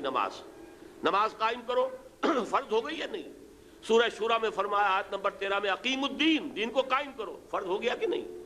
دین کو قائم کرنا ہی خلافت کو قائم کرنا ہے، اسے آپ دین کو قائم کرنا کہہ لیں، اسے اللہ کی حکومت قائم کرنا کہہ لیں، اسے بائبل کی اصطلاح میں ڈیوائن کنگڈم آف ہیون آن ارتھ، آسمان کی حکومت ہو زمین پر، یہ بھی اصطلاحات ہیں، اس میں کوئی فرق واقع نہیں ہوتا۔ حضرت مدنی کا جو واقعہ پاکستان بننے کے حوالے سے لکھا جا سے بتایا گیا ہے کہ پاکستان کے قیام کا فیصلہ ہو چکا ہے، تو پھر انسان کی کوشش اور عمل کا کیا حال ہوگا؟ یقیناً انسانوں کی کوشش کو دخل ہوتا ہے، اس کے بعد فیصلے اللہ کے ہاں سے ہوتے ہیں۔ صحابہ کرام نے جانیں دیں، اپنی قربانیاں دیں، محنتیں کی، تو اللہ کی نصرت بھی آ گئی، لیکن یہ نہیں ہوتا کہ اچانک جو ہے اللہ تعالیٰ جو ہے اسی طریقے سے چھپر پھاڑ کر کسی کو کچھ دے دے۔ آپ نے اپنی مفصل تقریر میں اپنی جس ضمنی جماعت جو کہ ریولیوشن پر کام کرے گی کا ذکر کیا ہے، ذرا تشریح کر دیں۔ اصل میں چونکہ جو موضوع تھا میں نے اسی تک اپنے آپ کو رکھا ہے۔ تنظیم اسلامی اسی انقلاب کو اسی طریقے پر کرنے کے لیے کوشش کر رہی ہے۔ ہمارا اس وقت کا مرحلہ دعوت، تنظیم، تربیت اور نہی عن المنکر باللسان، زبان سے۔ ہمارے پاس ابھی اتنی طاقت نہیں ہے کہ ہم کھڑے ہو کر اور چیلنج کریں اس سسٹم کو۔ جب وہ طاقت ہوگی انشاءاللہ میدان میں آئیں گے، لیکن وہ طاقت تب ہوگی جب آپ اس کے لیے کمر کسیں گے اور ساتھ دیں گے۔ بس جی، بہت شکریہ حضرات، دعا مانگ لیجئے۔ اب آپ نے بڑی محنت کی ہے، اس حبس کی کیفیت میں اتنی دیر بیٹھے ہیں۔ الحمدللہ الذی ہدانا لہذا وما کنا لنہتدی لولا ان ہدانا اللہ۔ اگر آج کی میری گفتگو سے کوئی روشنی آپ کو ملی ہے، کوئی راستہ کھلتا نظر آیا ہے، اس پر اللہ کا شکر ادا کیجئے۔ شکر ہے اس اللہ کا، کل ثنا اس کے لیے جس نے ہمیں ہدایت عطا فرمائی، اور ہم ہرگز ہدایت نہیں پا سکتے تھے اگر اللہ ہی ہمیں ہدایت نہ دیتا۔ ربنا لا تزغ قلوبنا بعد اذ ہدیتنا وہب لنا من لدنک رحمہ انک انت الوہاب۔ پروردگار، جو ہدایت تو نے عطا کی ہے اس پر استقامت عطا فرما، اس پر عمل کرنے کی توفیق عطا فرما، اور ہمارے دلوں کو کج نہ ہونے دے۔ اے اللہ، تیرے نبی نے ہمیں بتایا ہے تمام انسانوں کے ہاتھ دل تیری دو انگلیوں کے مابین ہیں، جدھر چاہتا ہے پھیر دیتا ہے۔ ہمارے دلوں کو تقویٰ کی طرف، ہمارے دلوں کو جہاد کی طرف، ہمارے دلوں کو اپنے دین کی عظمت کے لیے تن من دھن لگانے کی طرف موڑ دے۔ اللہم وفقنا لما تحب وترضى، اللہم وفقنا ان نقیم نظام الخلافت علی منہاج النبوت فی پاکستان اولا وفی کل العالم آخرا۔ ربنا تقبل منا انك انت السميع العليم وتب علينا انك انت التواب الرحيم، وصلى الله تعالى على خير خلقه محمد وآله واصحابه اجمعين برحمتك يا ارحم الراحمين۔